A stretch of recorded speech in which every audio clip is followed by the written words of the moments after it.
Wyoming, 1886. Willow Creek Valley stretched beneath a late summer sky, the golden light of dusk laying a shimmering veil over the land. Rolling hills of prairie grass swayed in the gentle breeze, while the distant mountains stood like ancient guardians, their peaks fading into a haze of purple and blue.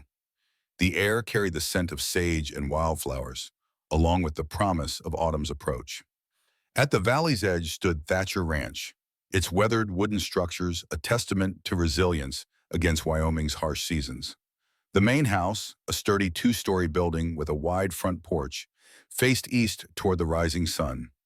A barn, corral, and several outbuildings completed the homestead, all connected by well-worn dirt paths that spoke of daily routines repeated through changing seasons. The locals in town rarely spoke of the place, except in hushed tones. "That's where the quiet man lives," they'd say. "The one with all those children, no one knows where they came from." Some spoke with suspicion, others with pity, but all with the cautious respect that the frontier demanded of its inhabitants. Jedediah Thatcher kept to himself, and the town had learned to leave him be. On this particular evening, the ranch was unnaturally quiet. Even the usual sounds of children's laughter that occasionally drifted down to the valley seemed absent. Inside the main house, a small oil lamp cast shadows across the bedroom where 3-year-old Rose Thatcher should have been sleeping. Instead, her small bed stood empty, the blankets thrown aside as if she had risen in haste. Jedediah Thatcher woke with the instinct of a man accustomed to trouble. Something had pulled him from sleep, not a sound, but rather the absence of one. He moved silently through the darkened house, years of habit guiding his steps around the creaking floorboards. The other children slept soundly. Samuel, curled protectively around his pillow. Ellie, with her sketch pad still clutched in small fingers. Thomas, with his mouth slightly open, caught mid-dream. But Rose was not in her bed. Jed found her by the front window, a tiny figure in a white nightgown, her dark curls wild from sleep.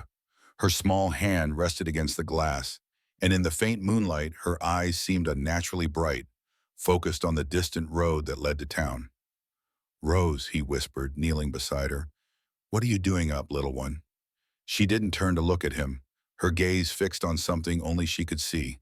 When she spoke, her voice held an eerie clarity unusual for a child so young. "She's coming," Rose whispered. "She's coming to us. She also has a child on the other side." A chill ran down Jed's spine that had nothing to do with the night air. Rose had episodes like this before, moments where she seemed to exist halfway between this world and somewhere else. The doctor in him had once sought rational explanations. The father in him had learned to listen. "Who's coming, Rose?" he asked gently, placing a hand on her small shoulder. She turned to him then, her eyes gradually focusing on his face as if returning from a great distance. "Matthew's mother," she said simply. "Matthew says she'll be our mother, too." Jed frowned, his brow furrowed with confusion. "Who is Matthew, Rose?" The child yawned suddenly, the strange moment broken. "Don't know," she mumbled, rubbing her eyes with small fists. "I'm sleepy, Pa." He lifted her carefully, cradling her against his chest as he had done countless times before. Her small head nestled into the crook of his neck, and by the time he laid her back in bed, she was already asleep. Jed tucked the blanket around her, his weathered hand gentle against her cheek. "Sweet dreams, little one," he whispered, though the unease remained. There was no Matthew at the ranch, nor in town that he knew of. Just another of Rose's peculiar sayings, he told himself. Yet as he returned to his own room, Jed couldn't shake the feeling that something was about to change. Morning broke with the distinctive rhythm of ranch life. Samuel, at 10, the oldest of the children, was already in the barn tending to the horses when Jed came down for breakfast. The boy had a way with the animals that bordered on miraculous. Even the wildest Mustang would eventually yield to his patient touch. His dark hair fell across serious eyes that had seen too much for his young years, and the slight tension in his shoulders never quite seemed to leave him. Ellie sat at the kitchen table, her 7-year-old hands carefully setting out plates and cups. Of all the children, she was the most orderly, finding comfort in routine and structure. Her golden hair was neatly braided, though she'd done it herself, and her blue eyes held a watchful quality, always looking toward the doorway as if expecting someone. 5-year-old Thomas bounced around the kitchen, unable to contain his energy even at this early hour. His constant stream of chatter filled the room as he recounted a dream about angels who had visited him, showing him a river of stars. And they had wings, Pa, big ones that made whooshing sounds. He demonstrated with his arms, nearly knocking over the milk jug. Careful there, Thomas, Jed cautioned, catching the jug before disaster struck. Perhaps the angels would appreciate a little more care with our breakfast. Rose sat quietly in her chair, legs swinging beneath the table, watching the morning unfold with those observant eyes that sometimes seemed to hold wisdom beyond her years. Jed moved through the familiar routine of making breakfast, his large hands surprisingly deft as he prepared oatmeal and sliced bread. He'd learned to cook from necessity, not talent, but the children never complained. As they ate, he went over the day's chores, assigning tasks appropriate to each child's abilities. It wasn't the life he'd imagined for himself years ago, but it had become something precious nonetheless. After breakfast, as Samuel helped clear the dishes, he paused and looked at his father with uncharacteristic hesitation. "Pa," he began, "is someone coming to the ranch today?" Jed glanced up sharply. "Not that I know of. Why do you ask?" The boy shrugged, not meeting his eye. "Rose was telling Ellie that a new mother is coming." Jed felt that same unease from the night before. "Rose has an active imagination," he said carefully. "You know that." Samuel's face closed off, the brief vulnerability gone. "Yes, sir," he said, turning back to the dishes. By mid-morning, Jed was mending a fence in the south pasture when he saw the distant figure approaching on the road from town. The silhouette was unmistakably feminine, a woman on foot carrying what appeared to be a small suitcase. Visitors to Thatcher Ranch were rare, women visitors even more so. He straightened, wiping his brow with his sleeve as he watched her approach. Something about the determined way she walked, undaunted by the distance or the isolation, made him pause. Rose's words from the night before echoed in his mind. "She's coming." The woman reached the gate and stood there a moment, one gloved hand resting on the weathered wood. She wore a simple dress the color of autumn leaves, practical for travel, but neat and well-maintained. Her dark brown hair was pinned up beneath a modest hat, and though she appeared tired from her journey, there was a quiet dignity in the way she held herself. Jed approached slowly, aware of his rough appearance. Shirt sleeves rolled up, hands dirty from work, several days' worth of stubble on his face. Not that it mattered what a stranger thought of him, he reminded himself. She looked up as he neared, and something in her eyes gave him pause. They were a deep blue, clear and direct, but carrying a weight that seemed at odds with her youthful face. She couldn't be more than 30, yet those eyes had seen suffering. "Mr. Thatcher?" she called, her voice steady and pleasant. "I'm Jedediah Thatcher," he confirmed, reaching the gate but not opening it immediately. Years of frontier life had taught him caution, even with a seemingly harmless visitor. She offered a small smile that didn't quite reach those burdened eyes. "I'm Emmeline Hayes. Emma, most call me." She took a breath, squaring her shoulders slightly, as if preparing for rejection. "I've come about teaching your children." Jed's brow furrowed. He hadn't sent for a teacher, hadn't even considered such a thing. The children learned what they needed from him and from life on the ranch. "I don't recall requesting a teacher, Miss Hayes." "You didn't," she acknowledged. "I heard in town that you have 4 children here without schooling. I'm a teacher by training, and I thought—" She hesitated, then continued with more confidence. "Everyone deserves an education, Mr. Thatcher, even on the frontier." Jed studied her for a long moment. There was something more here, something beyond a teacher's professional interest. He could see it in the slight tension around her mouth, the way her knuckles whitened as she gripped her suitcase. "You've come a long way just to offer lessons," he observed. She met his gaze unflinchingly. "I have skills beyond reading and writing. I served as a nurse's aide during the war. I know basic medical care, which I imagine could be useful out here." That caught his attention.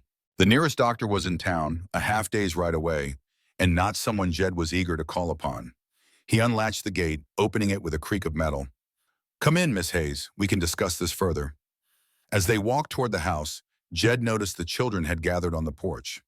Samuel stood protectively at the top of the steps, his posture wary. Ellie peered around him, curiosity overcoming her shyness. Thomas bounced on his toes, barely contained excitement at the prospect of a visitor. And Rose, little Rose, stood perfectly still, her eyes wide and fixed on Emma Hayes with an intensity that was unsettling. She clutched her rag doll with one hand, the other raised slightly as if in greeting or recognition. "These are my children," Jed said as they approached. "Samuel, Eleanor, Thomas, and Rose." Emma smiled at them, a genuine warmth replacing the careful politeness she'd shown Jed. "Hello," she said. "I'm Miss Hayes." Thomas burst out immediately. "Are you going to live with us? Do you know stories? I like stories about angels." "Thomas," Jed cautioned, but Emma laughed, the sound surprisingly musical. "I do know many stories," she told the boy. "And yes, some about angels." Ellie stepped forward slightly.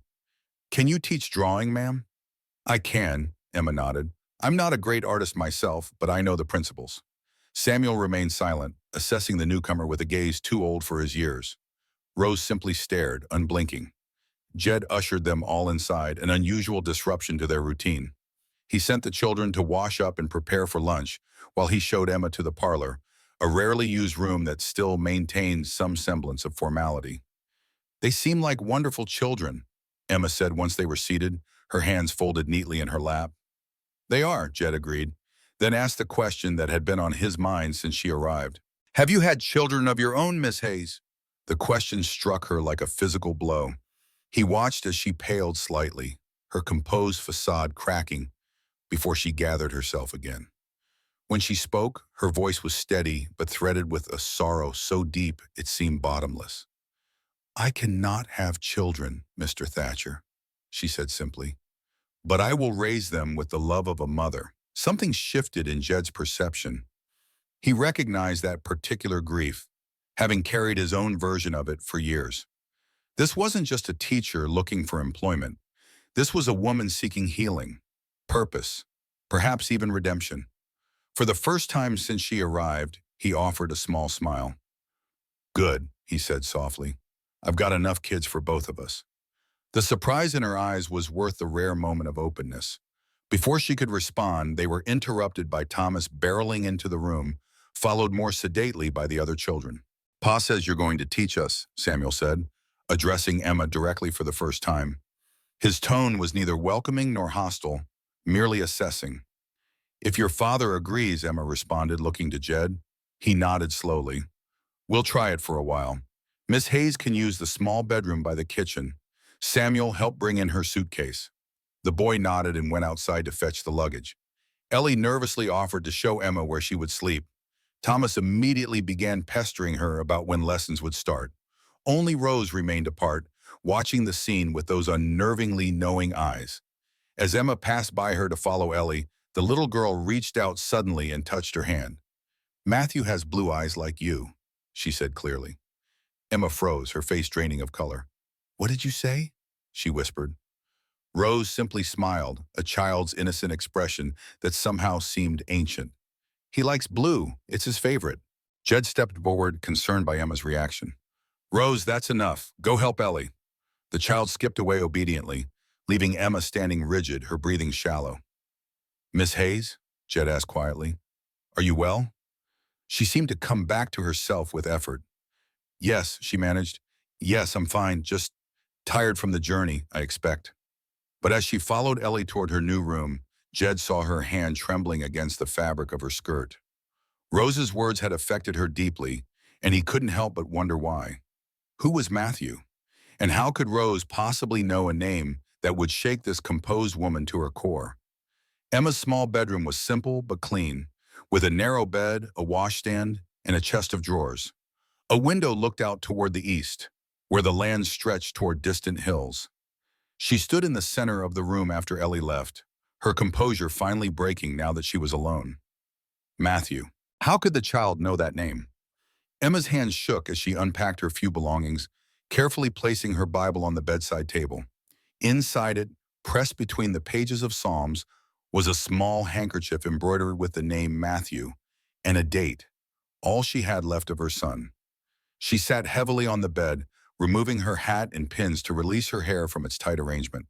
The journey had been long, not just the miles from town, but the years that had brought her here. After losing her husband to the war and her son to illness, she had drifted, teaching in one town after another, never staying long enough to form attachments. But something had drawn her to Willow Creek Valley. A notice in a newspaper about the remote ranch, a conversation overheard in the general store about the reclusive widower with 4 children of unknown origin. It had seemed like a sign, a purpose when she had none. Now hearing her son's name from a stranger's child, Emma wondered if she'd been right to come. Was this comfort or torment? A chance for healing or a cruel reminder of what she'd lost? A knock at the door interrupted her thoughts. "Miss Hayes?" It was Jedediah Thatcher's deep voice. "Lunch is ready when you are." "Thank you," she called, quickly wiping her eyes and pinning her hair back up. "I'll be right there." She took a steadying breath, straightening her shoulders. Whatever mysteries this place held, she had made her choice to come. She would face what came with the same determination that had kept her going through loss and grief. These children needed her, even if they didn't know it yet, and perhaps, though she hardly dared admit it, she needed them too. The kitchen was warm and filled with the aroma of fresh bread and soup. The children sat around a large wooden table, their curious gazes following Emma as she entered. Jed stood by the stove, ladling soup into bowls with practiced efficiency. "Please sit," he said, nodding toward an empty chair between Ellie and Thomas. The meal was simple but satisfying: bean soup, cornbread, and apple preserves. Emma noticed how Jed made sure each child had enough before serving himself, the unconscious gesture of a man accustomed to putting others first. The children ate with the healthy appetite of youth, though Samuel still watched her with cautious eyes. "When do we start learning?" Thomas asked through a mouthful of bread. "Thomas, manners," Jed reminded him. The boy swallowed hastily. "Sorry, Pa." Emma smiled at his enthusiasm. "Perhaps we could start tomorrow morning. I'll need to assess what each of you knows already."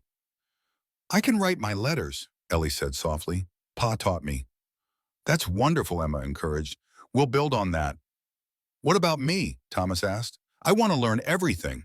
"We'll start with the basics," Emma assured him. "Reading, writing, arithmetic." "I don't need schooling," Samuel stated flatly. "I have chores." A brief silence fell over the table. Jed cleared his throat. "You'll make time for lessons, Samuel. An hour each morning, at least." The boy's jaw tightened, but he nodded. "Yes, sir." Rose had been quietly eating her soup, but now she looked up at Emma. "Will you teach us songs too? Matthew likes songs." Emma's spoon stilled halfway to her mouth.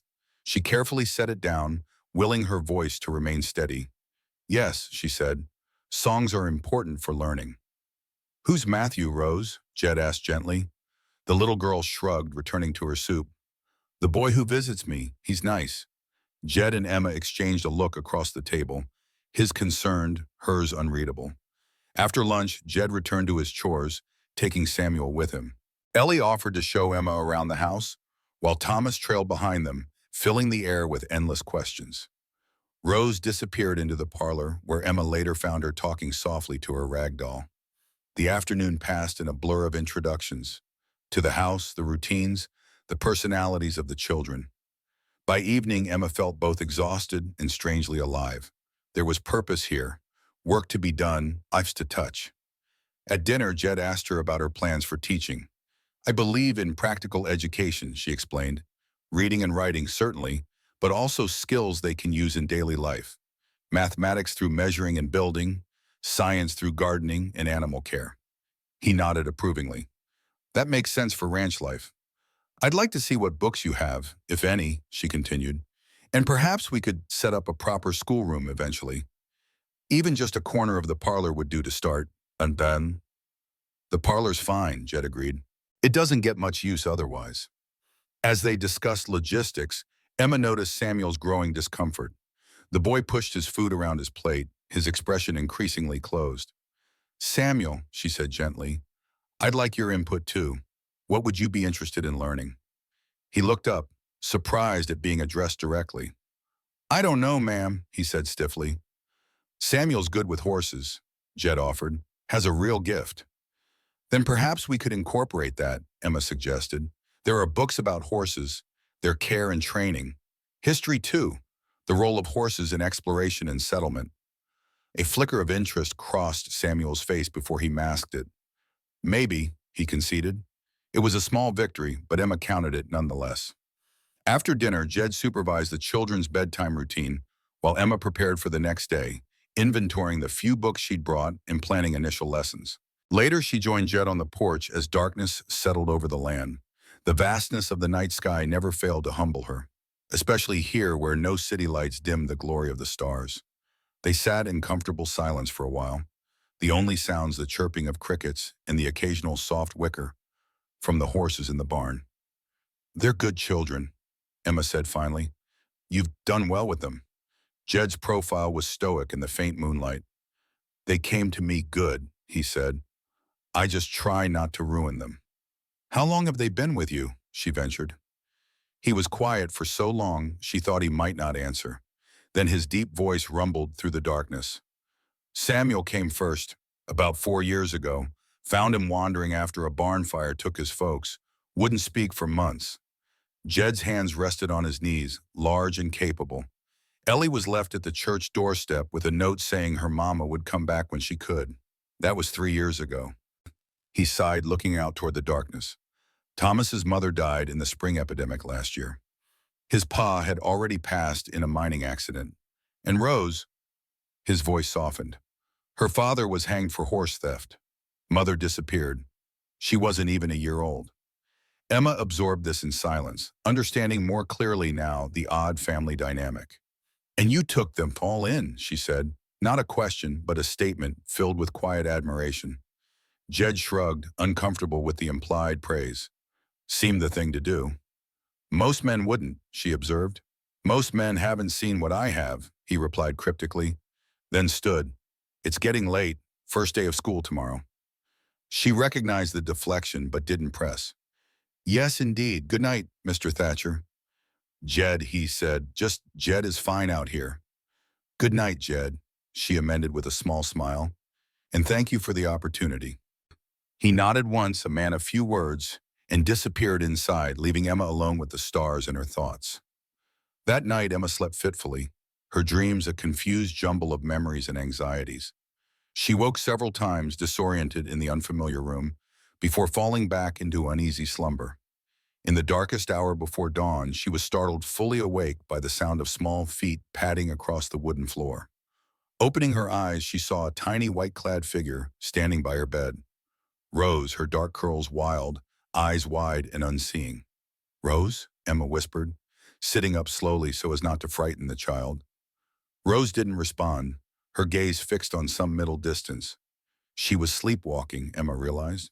Carefully, she rose and placed a gentle hand on the child's shoulder. "Let's get you back to bed, sweetheart," she murmured, guiding Rose toward the door. As they reached the hallway, Rose suddenly stopped. Her small hand reached up to grasp Emma's nightgown with surprising strength. "Mama," she said clearly, though her eyes remained unfocused. Emma's heart constricted. "I'm not your mama, Rose," she whispered. "Let's find your bed." But Rose wasn't speaking to her, not really. The child's voice changed subtly, taking on an odd cadence. "Mama doesn't need to cry anymore. I'm here.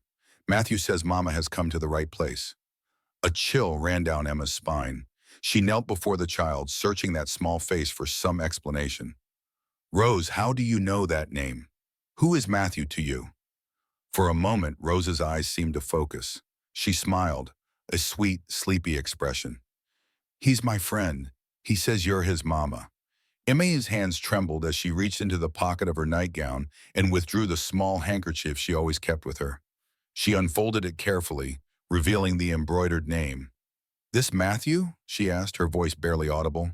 Rose nodded, reaching out to touch the delicate stitching. "He has blue eyes like you. He's happy you're here." Tears slipped down Emma's cheeks as the impossible truth settled around her. This child, this stranger's child, somehow knew of her son, knew things no one could know.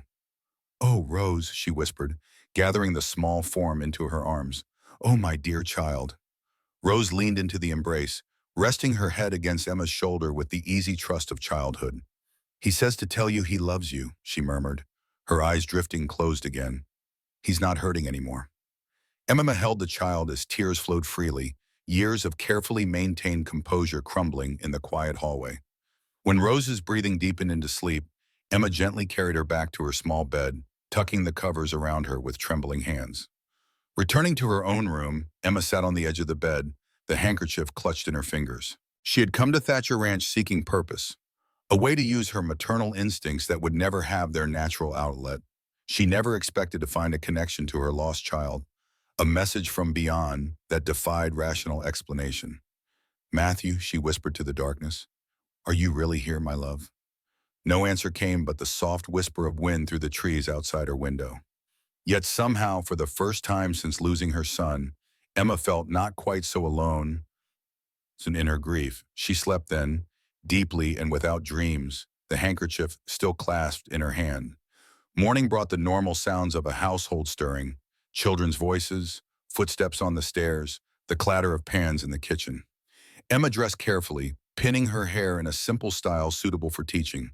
The events of the night seemed dreamlike in the clear light of day, yet the memory of Rose's words remained vivid. Should she mention it to Jed? What would she even say? That his youngest child communicated with the spirit of her dead son? It sounded like madness, the desperate fancy of a grieving mother. No, Emma decided. She would keep this to herself for now, observe Rose further, try to understand what was happening before sharing such a strange tale. When she entered the kitchen, the family was already gathered for breakfast. Jed nodded a greeting as he poured coffee. The children looked at her with varying expressions. Thomas with excitement, Ellie with shy interest, Samuel with lingering wariness. And Rose. Rose gave her a sleepy smile, showing no sign of remembering their nocturnal encounter. "Good morning," Adeswana said, taking the empty seat. "I hope everyone slept well." "I dreamed about angels again," Thomas announced. "They were singing songs." "I'm sure they were lovely songs," Emma replied, accepting the coffee Jed offered. "Are we starting school today?" Ellie asked, carefully spreading jam on her bread. "Yes, after breakfast. We'll begin with assessing what each of you knows already." Samuel's face remained impassive, but his shoulders tensed slightly. Emma made a mental note to be particularly careful with his pride. As they ate, Jed outlined the day's work schedule, when chores needed to be completed, how long lessons could last before ranch duties took priority. Emma appreciated his practical approach, his understanding that education would have to fit around the necessities of survival. After breakfast, they gathered in the parlor. Emma had arranged chairs and a small table, bringing her limited supply of books and writing materials. She began with simple evaluations, asking each child to demonstrate their knowledge of letters, numbers, and basic facts. As she'd suspected, their education was spotty at best. Ellie could write her letters but struggled with reading full words. Thomas knew some numbers but couldn't yet read it all. Samuel reluctantly demonstrated that he could read simple texts and do basic arithmetic, though his spelling needed work. Rose was too young for formal education, but sat contentedly on a blanket with paper and crayons, occasionally looking up to watch the others with those unnervingly perceptive eyes. Emma adjusted her plans accordingly, giving each child appropriate tasks. Thomas worked on identifying letters, sounding them out with cheerful determination. Ellie practiced reading simple words, her brow furrowed in concentration. Samuel, after initial resistance, became absorbed in a book about horse breeding that Emma had thoughtfully included. The morning passed quickly, and Emma felt a growing satisfaction. There was so much potential here, so much eager intelligence waiting to be nurtured. When Jed looked in around midday to check on their progress, she greeted him with a genuine smile. "They're doing wonderfully," she told him quietly as the children worked. "Bright minds, all of them." Something in his expression softened as he looked at his mismatched family. "They deserve a proper education," he said, "something I couldn't give them." "You've given them so much already," Emma replied. "Safety, stability, love. Those are the foundations everything else builds upon." He met her eyes briefly, a moment of understanding passing between them, before nodding and returning to his work outside. The days fell into a new rhythm. Mornings were for lessons, afternoons for ranch chores, and practical applications of what they'd learned. Emma taught them to measure ingredients for recipes, calculate feed quantities for animals, identify plants and their uses. She read to them from her small collection of books, told stories, and taught songs that had them all singing as they worked. Even Samuel gradually warmed to her approach, especially when she connected learning to his interest in horses. She found him one evening attempting to read a veterinary text by lamplight, his finger laboriously tracing each word. "Would you like some help?" she offered gently. He looked up, embarrassment and determination warring on his young face. "There are words I don't know, he admitted reluctantly. Emma sat beside him, careful to maintain a respectful distance. "That's how we learn," she said, "by encountering what we don't know yet." Together they worked through the difficult passage about equine diseases, Samuel's intelligent questions revealing a mind eager for knowledge despite his initial resistance. As for Rose, the child continued to make occasional unsettling comments about Matthew, always when she and Emma were alone. She would mention his presence, relay simple messages of comfort, describe him in ways that matched Emma's memories with uncanny accuracy. Emma never initiated these conversations but treasured each one, recording them in a private journal she kept hidden beneath her mattress. And if Jed noticed the growing bond between his youngest child and their teacher, he made no comment. But his eyes, observant and thoughtful, missed little. One afternoon, about 2 weeks after Emma's arrival, Samuel was helping his father mend a fence when the boy finally asked the question that had been on his mind. "Pa," he began hesitantly, "is Miss Hayes going to stay? For good, I mean?" Jed drove another nail into the wood, his movements steady and precise. "Would you like her to?" Samuel concentrated on holding the boards in place. "The little ones like her," he said, avoiding a direct answer. "And she knows things, useful things." "She does," Jed agreed, reaching for another nail. "And you, what do you think of her?" The boy was quiet for a long moment. "She doesn't treat me like I'm stupid," he finally said, "even when I don't know something." Jed nodded, understanding the significance of this admission.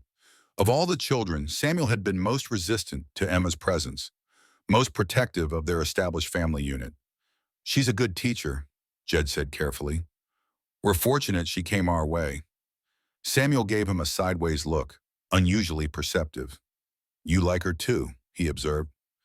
Jed straightened, rubbing his lower back where the day's labor had left its mark. "She's kind to you children," he said neutrally. "That matters most." But later, as they walked back to the house together, Samuel's question lingered in his mind.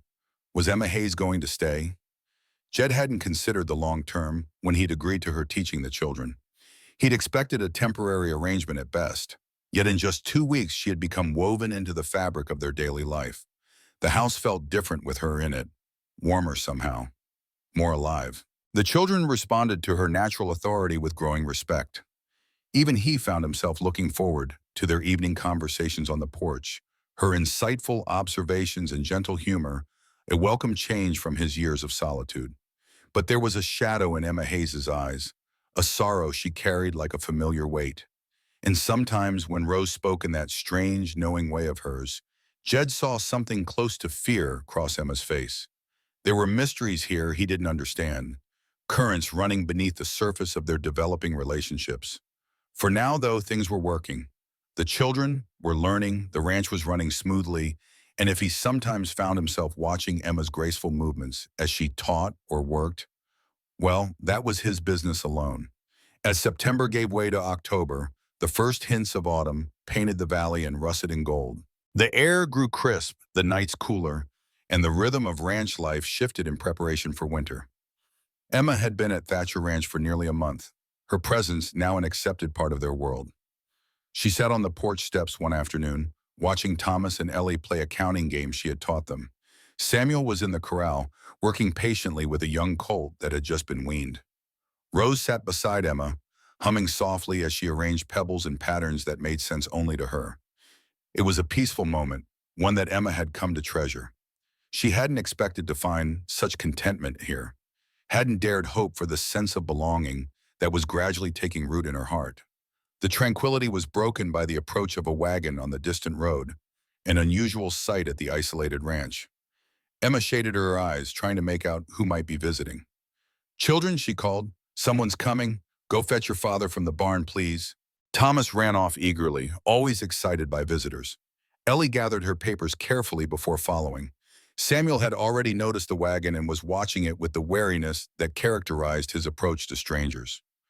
Rose, still seated beside Emma, suddenly grew very still. "They don't like us," she said simply. Emma looked down at her in surprise. Who, sweetheart? The people coming. Rose's small face was solemn. They want to take us away. A chill ran down Emma's spine at the child's words. Before she could question further, Jed emerged from the barn, following Thomas. He spotted the approaching wagon and came to stand beside Emma, his expression carefully neutral. "Expecting visitors?" she asked quietly. "No," he replied, his deep voice carrying a note of concern. "Samuel, take the little ones inside." The boy hesitated, clearly reluctant to leave his father to face unknown visitors alone. "It's all right, son," Jed assured him. "Just a precaution." Samuel nodded, gathering his siblings with quiet authority. Rose went willingly enough, but as she passed Emma, she whispered, "Be careful, Miss Emma. They have angry hearts." The wagon drew closer, revealing two occupants, a portly man in clerical clothing and a thin, severe-looking woman beside him. They pulled up in front of the house, the man setting the brake before helping his companion down. "Thatcher," the man called, not bothering with pleasantries, "we need to speak with you." Jed descended the steps, positioning himself slightly in front of Emma in a subtly protective stance. "Reverend Graham," he acknowledged with a nod. "Mrs. Graham, what brings you out this way?" Emma recognized the names. This was the preacher from the town church and his wife. She'd heard them mentioned, but hadn't yet attended services herself. "A matter of serious concern," Reverend Graham announced, his voice carrying the practiced resonance of a pulpit speaker. His small eyes flicked to Emma. "Perhaps we should speak privately." "Miss Hayes is the children's teacher," Jed said firmly. "Anything concerning them concerns her as well." Mrs. Graham's pinched face registered disapproval. "That's part of the issue," she said, her voice reedy and sharp. "The arrangement here is irregular, to say the least."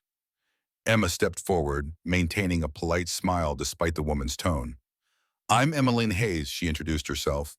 "I've been teaching the children for about a month now." "Yes, we've heard," Mrs. Graham replied coldly. "Living here, unmarried, with a single man and his collection of waifs. It's caused quite the stir in town." Emma felt heat rise to her face, but before she could respond, Jed spoke. "If you've come to cast aspersions on Miss Hayes's character, you can get back in your wagon right now," he said, his quiet tone belied by the steel beneath it. "She's a respectable teacher and has been a blessing to this family." Reverend Graham raised his hands in a placating gesture. "No one is casting aspersions, Thatcher, but surely you understand how this appears. A young woman living under your roof without the sanctity of marriage or even a proper chaperone. It sets a poor example for the children." "The children are learning reading, writing, arithmetic, and basic decency," Jed countered, "which is more than they'd get at your so-called orphanage." Mrs. Graham drew herself up indignantly. "Our home for children is a godly institution. Those poor creatures would receive proper moral instruction and discipline there." "Those poor creatures are my children," Jed said, his voice dropping dangerously low. "And they're staying right here where they belong." Emma placed a gentle hand on his arm, feeling the tension in his muscles. "Perhaps we should all sit down and discuss this calmly," she suggested, though her own heart was racing with alarm. "I'm sure the Grahams have the children's best interests at heart, as do we." Mrs. Graham sniffed but allowed herself to be led to the porch where Emma offered chairs. Reverend Graham settled his bulk with a sigh, mopping his brow with a handkerchief. "The fact of the matter is," he began, "concerns have been raised about the welfare of these children. You have no legal claim to them, Thatcher. No blood relation, no formal adoption papers. In the eyes of the law, you're simply harboring orphans. I've provided them with a home, food, clothing, and now education," Jed replied evenly, "more than they'd have elsewhere." "But without proper spiritual and moral guidance," Mrs. Graham interjected, "children need structure, discipline, godly instruction, especially those from questionable backgrounds." Emma felt her own temper rising but maintained a calm exterior. "I assure you, Mrs. Graham, the children receive exemplary care here. They are healthy, happy, and learning well. I incorporate Bible stories and moral lessons in their education." "That may be," Reverend Graham conceded, "but the fact remains that this arrangement lacks legal standing. And now, with the addition of an unmarried woman living in the household," he shook his head gravely, It has attracted the attention of the Territorial Welfare Office. Jed went very still. What are you saying? The Reverend withdrew an official-looking document from his coat. I've been asked to deliver this notice. The Welfare Office has received a complaint and will be investigating the suitability of this home for minor children. If they find it wanting, the children will be relocated to the Territorial Orphanage in Cheyenne. Emma felt the blood drain from her face. Rose's words echoed in her mind. They want to take us away. Jed took the document, his face impassive as he read. Only the whitening of his knuckles betrayed his emotion. 10 days, he said finally. They're giving us 10 days before they make a decision. It's a formality, Mrs. Graham said, a note of satisfaction in her voice. Those children will be better off under proper supervision, with other orphans of their kind. Of their kind, Emma repeated, unable to keep the edge from her voice. And what kind would that be, Mrs. Graham? The woman's thin lips pressed together. I simply mean children without families. They have a family, Emma said firmly, right here.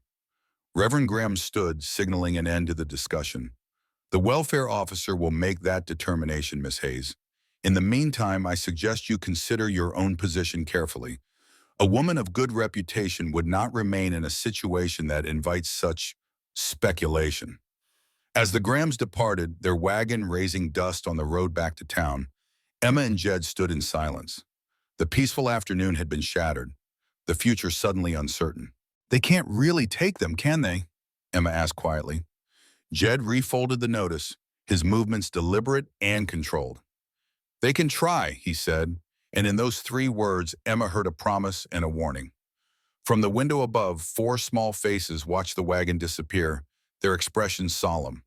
Samuel's arm was protectively around Rose's shoulders. Ellie clutched Thomas's hand. They had heard enough to understand the threat, even if they didn't grasp all the details. In that moment, something crystallized in Emma's heart, a fierce determination that surprised her with its intensity. These children would not be taken. This family would not be broken. Whatever it took, whatever she had to do, she would fight alongside Jed to keep them together. Because somewhere along the way, in the short span of a month, Thatcher Ranch had begun to feel like home, and Emma Hayes had never been one to abandon her home without a fight. The document lay on the kitchen table like an unwelcome guest, its official seal and formal language casting a shadow over the household. Jed stood with his hands braced on the back of a chair, studying it for what seemed the 100th time, as if searching for some loophole, some path to security for his makeshift family. It was late evening. The children had been put to bed hours ago, though Jed suspected Samuel at least was still awake, listening for any sounds of distress from the younger ones. The boy had become even more protective since the Grahams' visit 3 days ago, watching the road for strangers and keeping the little ones close to the house. Emma entered quietly, carrying 2 cups of coffee. She placed one near Jed's hand, the gentle clink of the mug against wood drawing his attention from the paper. Thank you, he said, straightening with a slight wince. The day's labor had been particularly grueling, an attempt to lose himself in physical work rather than dwell on what might be coming. Emma took a seat at the table, warming her hands around her own cup. Any new insights? She asked, though she knew the answer. Jed shook his head, finally sitting down across from her. It's straightforward enough. They question my legal right to the children, the suitability of the environment, and, he hesitated, the propriety of our living arrangement. A faint flush colored Emma's cheeks. I could find lodging in town, she offered, though the thought pained her. If that would help. No, Jed replied quickly, then more measured. No, the children need you here, and I suspect the Grahams would find some other reason to object. This isn't really about propriety. What do you think it's about? Jed took a sip of coffee, gathering his thoughts. Land, probably. There's talk of the railroad expanding this way. My property sits on what could be a valuable route. You think someone wants your land? Emma's eyes widened. And they'd use the children as leverage? Wouldn't be the first time something like that happened out here. His expression darkened. The Grahams have always been close with Wallace. Dr. Wallace, the town physician? Jed nodded, a muscle tightening in his jaw. He's had his eye on this valley for years, fancies himself a businessman as much as a doctor. Emma considered this new information, connecting it with things she'd heard in town before coming to the ranch. Dr. Franklin Wallace was a prominent figure in the community, respected but also feared for his influence. "Is there a history between you and Dr. Wallace?" she asked carefully. Jed's eyes met hers, measuring how much to share. After a moment, he seemed to come to a decision. "We served together," he said simply, "during the war." Understanding dawned on Emma. "You were a doctor," she whispered, pieces falling into place. His knowledge of medicines, the careful way he tended injuries, the medical texts she'd found on a high shelf in his room when putting away laundry. He didn't confirm or deny, just continued in that same measured tone. Wallace always cared more about reputation than patience, took credit for others' work, made sure the right people heard about his successes. When we returned west after the war, he established himself quickly in town He trailed off, looking down at his hands. "While you chose a quieter path," Emma finished for him. A ghost of a smile touched his lips. "You could say that." They sat in companionable silence for a moment, the ticking of the mantel clock the only sound in the room. Emma studied Jed's face in the lamplight, the strong lines etched by weather and hardship, the watchful eyes that could be so stern with Samuel, yet so gentle with Rose. A face that revealed little, yet contained depths she was only beginning to understand. "We need a plan," she said finally, returning to the matter at hand. 10 days, now 7, isn't much time. Jed nodded, his practical nature reasserting itself. "I've been thinking on it. The main complaint is my lack of legal standing. If I could get formal guardianship papers." "Is that possible in such a short time?"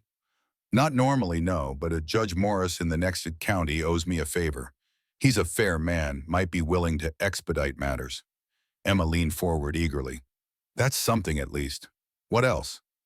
"We need to show them this is a proper home, that the children are well cared for, educated, happy." "I can document their progress," Emma offered. "I've been keeping records of their lessons, and perhaps letters from neighbors, character references. The Hendersons might help, and old Mrs. Miller. She's never had much patience for the Grahams' self-righteousness." As they continued planning, a quiet understanding grew between them.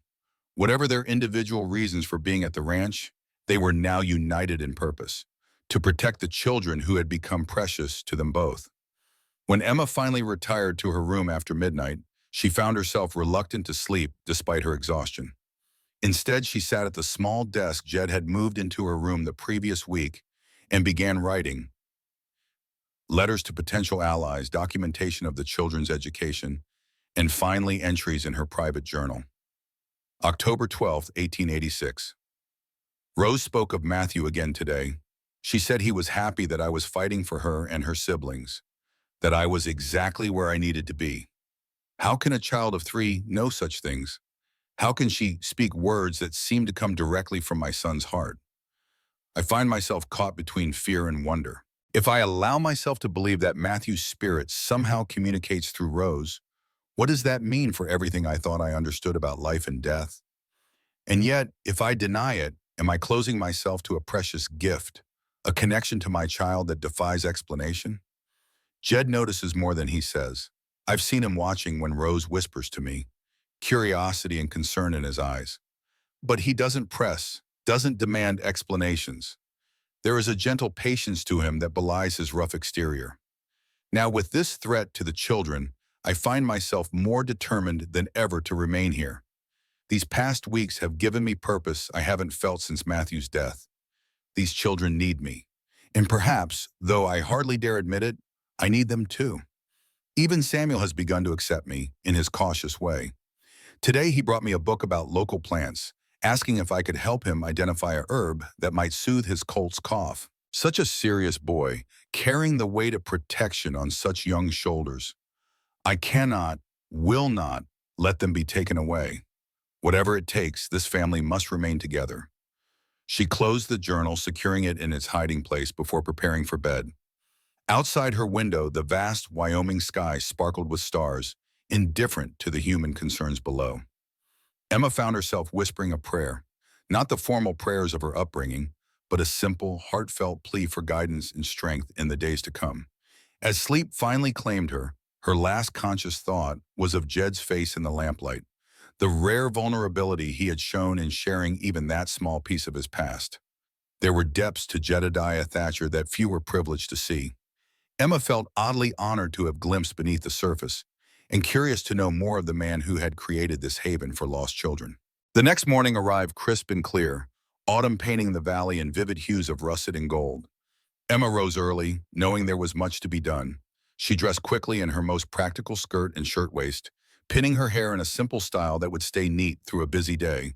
In the kitchen, she was surprised to find Samuel already up, awkwardly measuring coffee into the pot. "Good morning," she greeted him, careful to keep her tone neutral. The boy still bristled at anything that might be construed as condescension. "Morning, Miss Hayes," he replied, concentrating on his task. "Pa had to ride out early to check the north fence line. Asked me to tell you." "Thank you." She moved to help with breakfast preparations, slicing bread while Samuel pumped water. They worked in companionable silence for a few minutes before the boy spoke again. "Are they really going to take us away?" His voice was steady, but his knuckles whitened where he gripped the edge of the sink. Emma paused, considering her answer carefully. Samuel deserved honesty, but she didn't want to deepen his worry. "Some people are trying to," she acknowledged, "but your father and I are doing everything we can to prevent that." He nodded, absorbing this. "Because of Dr. Wallace?" Emma's surprise must have shown on her face because Samuel gave a small, knowing grimace that looked too old for his young features. "I hear things," he explained. "People talk like I'm not there sometimes, or like I'm too young to understand. But I know Dr. Wallace doesn't like Pa, and I know he wants our land." "You're very observant," Emma said, impressed by his insight. Samuel shrugged. "You have to be, when you don't have anyone looking out for you." He hesitated, then added quietly, "Except now we have Pa, and you." The simple inclusion warmed Emma's heart more than the boy could know. "Yes," she agreed softly. "You have both of us now." Before Samuel could respond, the thundering of small feet announced Thomas's arrival, followed more sedately by Ellie helping Rose down the stairs. "Miss Emma, I dreamed about horses that could fly," Thomas announced, launching into an elaborate description of his nocturnal adventures while the others prepared for the day. Breakfast was a lively affair, despite the undercurrent of tension. Emma maintained normal routines, knowing the structure would help the children feel secure. Lessons proceeded as usual, though she took extra care to document each child's progress, building evidence of their proper education. In the afternoon, while the younger children napped and Samuel worked in the barn, Emma sat at the kitchen table writing letters. She had composed careful appeals to several influential community members, hoping to gather support before the welfare officer's visit. She was so absorbed in her task that she didn't hear Jed return until his shadow fell across the page. Looking up, she found him watching her, his expression unreadable. "How is the fence line?" she asked, setting down her pen. "Intact," he replied, removing his hat and hanging it on a peg by the door. "But I found something else." He withdrew an envelope from his coat pocket, placing it on the table before her. Emma recognized the official seal of the territorial government. "Another notice?" "No." Jed pulled out a chair, sitting heavily. "It's from an old colleague, someone who might be able to help us understand what we're really facing." She looked at him quizzically. "A colleague from your medical days?" He nodded. "James Cooper, Army surgeon, now works for the territorial government. He was passing through the northern property and left this with Henderson." He tapped the envelope. "Said it was urgent." Emma waited as Jed opened the letter, his expression growing more grave as he read. Finally, he handed it to her without comment. The letter was brief but alarming. Dr. Cooper warned that the complaint against Jed had come from influential sources, specifically mentioning Wallace and a prominent banker with railroad interests. The welfare investigation was being rushed through, with an officer already assigned who was known to be sympathetic to Wallace's circle. Most concerning was a mention that there might be attempts to question Jed's mental fitness based on his behavior during and after the war. "They're trying to declare you unfit?" Emma asked, shock and indignation coloring her voice. "Based on what?" Jed's face was carefully expressionless, but she could see the tension in the set of his shoulders. "I wasn't, well, after Sarah and Joseph died," he said finally. "The grief, coming so soon after what I'd seen in the war." He trailed off, staring at his hands. I withdrew. Some might have called it melancholia, others something worse. Wallace would have records, medical opinions. But that was years ago, Emma protested. You've built this ranch, cared for these children. Surely that proves your soundness of mind. To reasonable people, perhaps. Jed stood, restless energy evident in his movements. But if Wallace has the ear of the welfare officer, he can paint a very different picture. Emma felt cold fear settling in her stomach. This was worse than they'd thought. Not just a question of legal guardianship, but a direct attack on Jed's character and capacity. What can we do? She asked, practical despite her alarm.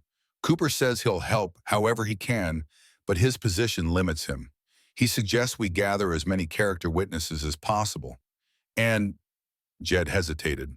And, Emma prompted, he thinks it would strengthen our case if there were a maternal figure permanently established in the household. Jed's eyes didn't quite meet hers. He suggests marriage would resolve several of their objections at once. The word hung in the air between them, laden with implications. Emma felt heat rise to her cheeks, her heart suddenly racing. Marriage, to Jed. The idea was simultaneously startling and not entirely unwelcome. Before she could formulate a response, Rose's small voice came from the doorway. Is Miss Emma going to be our mama for real now? They both turned, surprised to find the little girl watching them with those solemn eyes that seemed to see more than they should. Jed recovered first, kneeling to Rose's level. Miss Emma and I are discussing ways to make sure you children can stay here with us, he explained gently. No decisions have been made. Rose nodded as if this made perfect sense. Matthew thinks you should be together, she said matter-of-factly. He says you both need healing, and you can help each other. Emma's breath caught in her throat. There it was again. That uncanny knowledge, that connection to her son that defied explanation. Jed glanced up at Emma, questions in his eyes, before turning back to Rose. Who is Matthew, Rose? He asked carefully. Miss Emma's little friend, Rose replied, as if it were obvious. He lives with the angels now, but he still watches over her. And us, too. In the profound silence that followed, Emma could almost hear her own heartbeat. Jed's eyes found hers, a mixture of confusion and dawning understanding in their depths. Rose, sweetheart, Emma managed finally. Why don't you go find Ellie? I think she was looking for you earlier. The child nodded, apparently unaware of the emotional earthquake she had triggered, and skipped away as innocently as she had arrived. When she was gone, Jed slowly rose to his feet, his gaze still on Emma. You had a son, he said quietly. It wasn't a question. Emma nodded, her throat tight with unshed tears. Matthew, he was 4 when the fever took him, 2 years ago. She swallowed hard. I never mentioned him to Rose. Never spoke his name here. Yet she knows. Jed's voice was gentle, without judgment or disbelief. She's been speaking to you about him? Yes. The admission felt like both a betrayal and a relief. Almost since I arrived. She knows things, Jed. Things she couldn't possibly know. What he looked like, songs I used to sing to him, even a special name he had for me that no one else used. Jed was quiet for a long moment, processing this revelation. When he spoke, his words surprised her. Rose has always been different, seeing things others don't, knowing things she shouldn't. I thought it was just a child's imagination, but you believe her? Emma asked, hardly daring to hope for understanding. I've seen too much in this world to discount anything entirely, he said simply. And Rose has never lied, never shown any reason for me to doubt her word. The acceptance in his voice broke something open in Emma's heart. She hadn't realized how heavily the secret had been weighing on her until she felt its burden lifting. I thought you might think I was encouraging her fantasies, or worse, that I was, she hesitated, not entirely sound of mind myself. A ghost of a smile touched Jed's lips. Then we'd make a fine pair, wouldn't we? Both deemed unfit by the wise Dr. Wallace. The gentle humor eased the tension, allowing Emma to smile through the tears that threatened. Indeed we would. Jed's expression sobered again. I'm sorry about your son, he said, the simple words carrying genuine compassion. I know something of that loss. You're Joseph, Emma acknowledged softly. He nodded, pain flashing briefly in his eyes before being carefully contained again. And his mother, my Sarah. The fever took them both within days of each other. They stood in shared understanding, two souls who had walked through the valley of grief and emerged scarred, but still standing. In that moment, Cooper's suggestion of marriage didn't seem so outlandish after all. They already shared a purpose, a household, and now the knowledge of each other's deepest wounds. But before either could speak again, they were interrupted by the sound of a horse approaching at speed. Jed moved to the window, his posture instantly alert. "It's Samuel," he said, surprise evident in his voice. Riding Blaze. The fact that his cautious, responsible son was galloping headlong toward the house on their fastest horse was cause for immediate concern. They both hurried outside as Samuel reined in, the horse's flanks lathered with sweat. The boy's face was flushed with exertion and what looked like anger. "Pa," he called, even before fully dismounting, "there's men at the north property line. They're putting in survey stakes." Jed's expression hardened. "How many?" "4 that I saw. One of them is that banker from town, Mr. Phillips." Emma's hand flew to her mouth. "The same Phillips mentioned in Cooper's letter?" Jed nodded grimly. "They're not wasting any time." He turned to Samuel. "Did they see you?" "No, sir, I stayed hidden like you taught me." "Good boy." Jed squeezed his son's shoulder approvingly before turning to Emma. "I need to ride out there, see what they're up to." "I'll come with you," she said immediately. He shook his head. "Someone needs to stay with the children. If they're bold enough to start surveying already, no telling what else they might try." The logic was irrefutable, but Emma still felt a surge of protest. "Be careful," she said instead. "If Cooper is right, they're looking for any excuse to question your judgment." "I'll be civil," Jed promised, though the set of his jaw suggested it would take considerable effort. "Samuel, get Blaze cooled down and groomed, then help Miss Hayes with the little ones." "But Pa—" "No arguments, son. I need you here." The boy's disappointment was palpable, but he nodded obediently. "Yes, sir." As Jed strode toward the barn to saddle his horse, Emma felt a growing unease. Events were moving faster than they had anticipated, and not in their favor. She glanced down at Cooper's letter, still clutched in her hand. He suggests marriage would resolve several of their objections at once. The words seemed to take on new urgency in light of these developments. But was that enough reason to consider such a step? A marriage of convenience, born of necessity rather than what? Emma forced herself to confront the question directly. She respected Jed deeply, admired his quiet strength and dedication to the children. She felt comfortable in his presence, valued their growing partnership. Was there something more developing beneath those sentiments? Something that might, given time, blossom into the kind of attachment that would make marriage more than merely expedient? She wasn't sure. And with Jed now riding toward a confrontation that could determine all their futures, this was hardly the time to puzzle through such complex emotions. Instead, she turned her attention to practical matters. "Come, Samuel," she said, her teacher's voice automatically firm and reassuring. "Let's tend to Blaze and then we'll prepare for your father's return. I suspect he'll be in need of a hot meal and quiet support when he comes back." The boy nodded, falling into step beside her. As they walked toward the corral, Emma noticed how he unconsciously positioned himself between her and the road, his young body already assuming the protective stance of a man. These children had known too much uncertainty, too many losses. Somehow they had to prevail against the forces threatening to separate them. Whether that meant legal maneuvering, community support, or yes, perhaps even marriage. Whatever it took, Emma resolved, this family would remain together. Because somewhere in the past month, without quite realizing when or how, Thatcher Ranch had become her home too. The afternoon stretched into evening, with no sign of Jed's return. Emma maintained normal routines for the children's sake, but she couldn't help glancing repeatedly toward the north, hoping to see a familiar silhouette on horseback.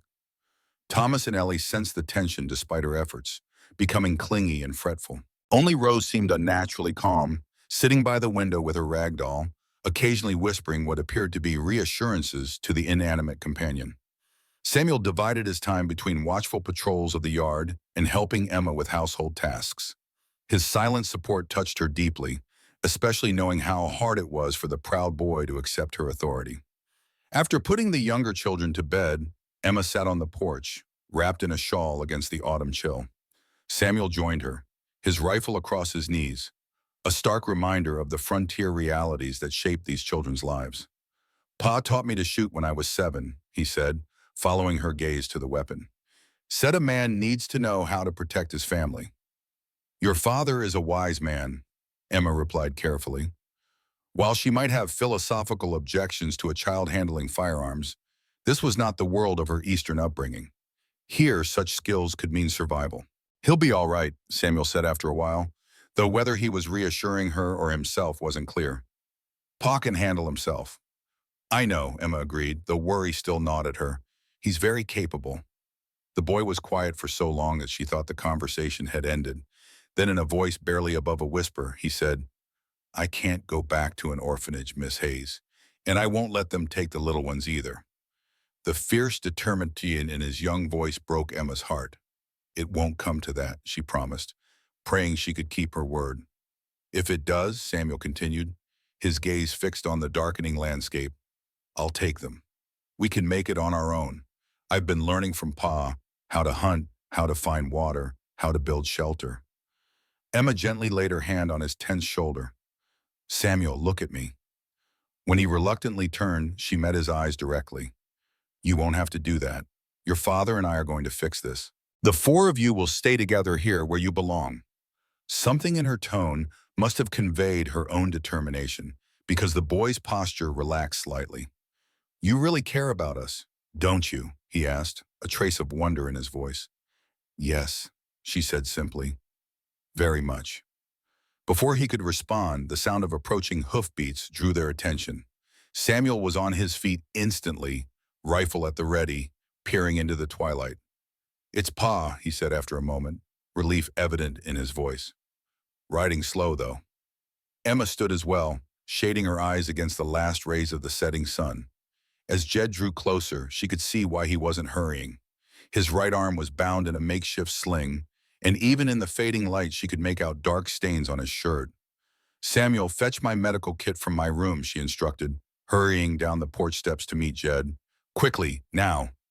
The boy raced inside, all pretense of stoicism forgotten in his concern. Jed dismounted stiffly, his face drawn with pain. It's not as bad as it looks, he said, forestalling Emma's questions. Bullet just grazed me.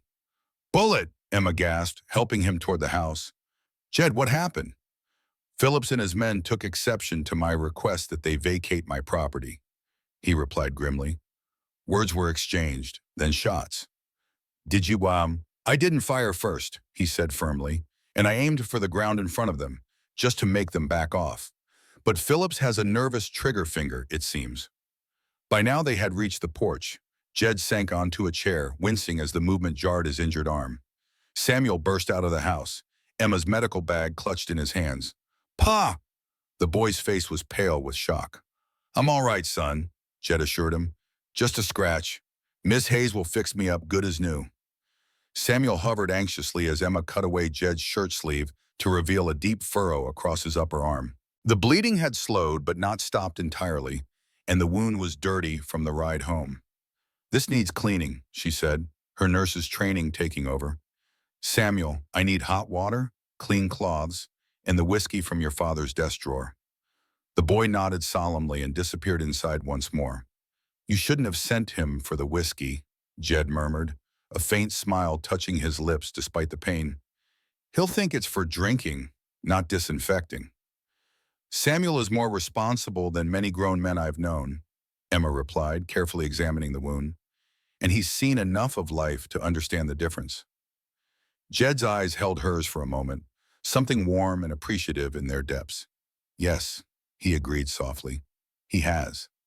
The next few minutes were devoted to practical matters, cleaning the wound, applying antiseptic, bandaging it properly. Jed bore the painful process stoically, though Emma saw how he gritted his teeth when she irrigated the deepest part of the furrow with whiskey-soaked gauze. Samuel stood by, handing her supplies as needed, his young face a study in controlled fear and determination. When the wound was finally bandaged to Emma's satisfaction, he released a breath he seemed to have been holding the entire time. Good as new, Jed declared, testing the bandage cautiously. Thank you, both of you. You should rest now, Emma insisted. Samuel, help your father to bed, please. The boy stepped forward, offering his shoulder for support. Jed hesitated, clearly reluctant to show weakness, but the strain of the day had taken its toll. He finally nodded, allowing his son to assist him into the house. Emma remained on the porch, packing away her medical supplies, with hands that she only now noticed were trembling. The reality of what had happened, what could have happened, struck her fully. Jed had been shot. He could have been killed, leaving the children alone, unprotected. When Samuel returned a few minutes later, his expression was grave beyond his years. He's asking for you, he said quietly. Says it's important. Emma nodded, composing herself before entering the house. She found Jed in his bedroom, propped against pillows but still fully dressed apart from his boots. His face was pale with exhaustion, but his eyes were alert and focused. Close the door, please, he requested. She did so, then stood uncertainly just inside the room, suddenly aware of the impropriety of being alone with him in his bedroom. But such concerns seemed trivial in light of the day's events. How bad is it really? She asked. And don't tell me just a scratch again. A faint smile touched his lips. It's painful, but not serious. I've had worse. His expression sobered. But that's not why I asked you here. We need to talk about what happened today. Emma moved closer, perching on the edge of a chair near the bed. Did Philip say why they were surveying your land? He didn't need to. It's exactly as Cooper warned. They're laying groundwork for the railroad. Phillips all but admitted they're counting on the welfare officer to remove the children, knowing I'd have no reason to stay after that. Jed's hand clenched on the blanket. They've planned this carefully, Emma. The complaint, the survey, it's all coordinated. And now they can add this shooting to their case against you, she said, understanding dawning. They'll twist it, make it seem like you were the aggressor. Phillips was already threatening to press charges for trespassing on my own land. The irony wasn't lost on either of them. Said Wallace would testify to my unstable temperament in history of violence. Emma felt cold dread settling in her stomach. This is worse than we thought. Yes, Jed met her eyes directly. Which is why I need to ask you something, and I need you to consider it seriously, not just answer from emotion. She straightened, sensing the gravity of what was coming. I'm listening. Cooper was right. Marriage would solve several problems at once. The propriety of our living arrangement, the lack of a maternal figure for the children, even strengthening my claim to the land under homestead laws. He paused, then continued carefully. I know it's not what either of us would have chosen under normal circumstances. I know there should be more between people who take such vows, but these aren't normal circumstances, and those children's futures hang in the balance. Emma was silent, absorbing the proposal, for that's what it was, however practically framed. Jed continued, his voice low and sincere. You've been good for them, Emma, better than I could have hoped. They've flourished under your care, and I think we work well together. He hesitated, then added, I would never presume on your affections. This would be a partnership, first and foremost, for the children. A marriage of convenience, Emma said, testing the words. Yes, he acknowledged, though I'd hope that mutual respect and shared purpose might make it more than merely convenient for us both. Emma stood, moving to the window where the night sky stretched vast and star-filled above the valley. She thought of the children sleeping down the hall, of Samuel's desperate plan to flee with his siblings rather than return to an orphanage. She thought of little Rose with her uncanny connection to Matthew, of Ellie's blossoming artistic talent and Thomas's boundless enthusiasm for learning. And she thought of Jed himself, his quiet strength, his devotion to these children who shared no blood with him, the glimpses of tenderness beneath his stoic exterior. She admired him, respected him, trusted him.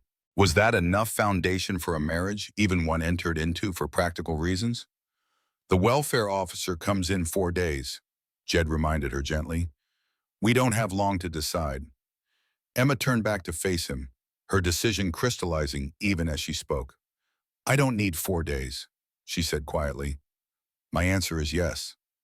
Relief and something deeper flickered across his face. You're certain?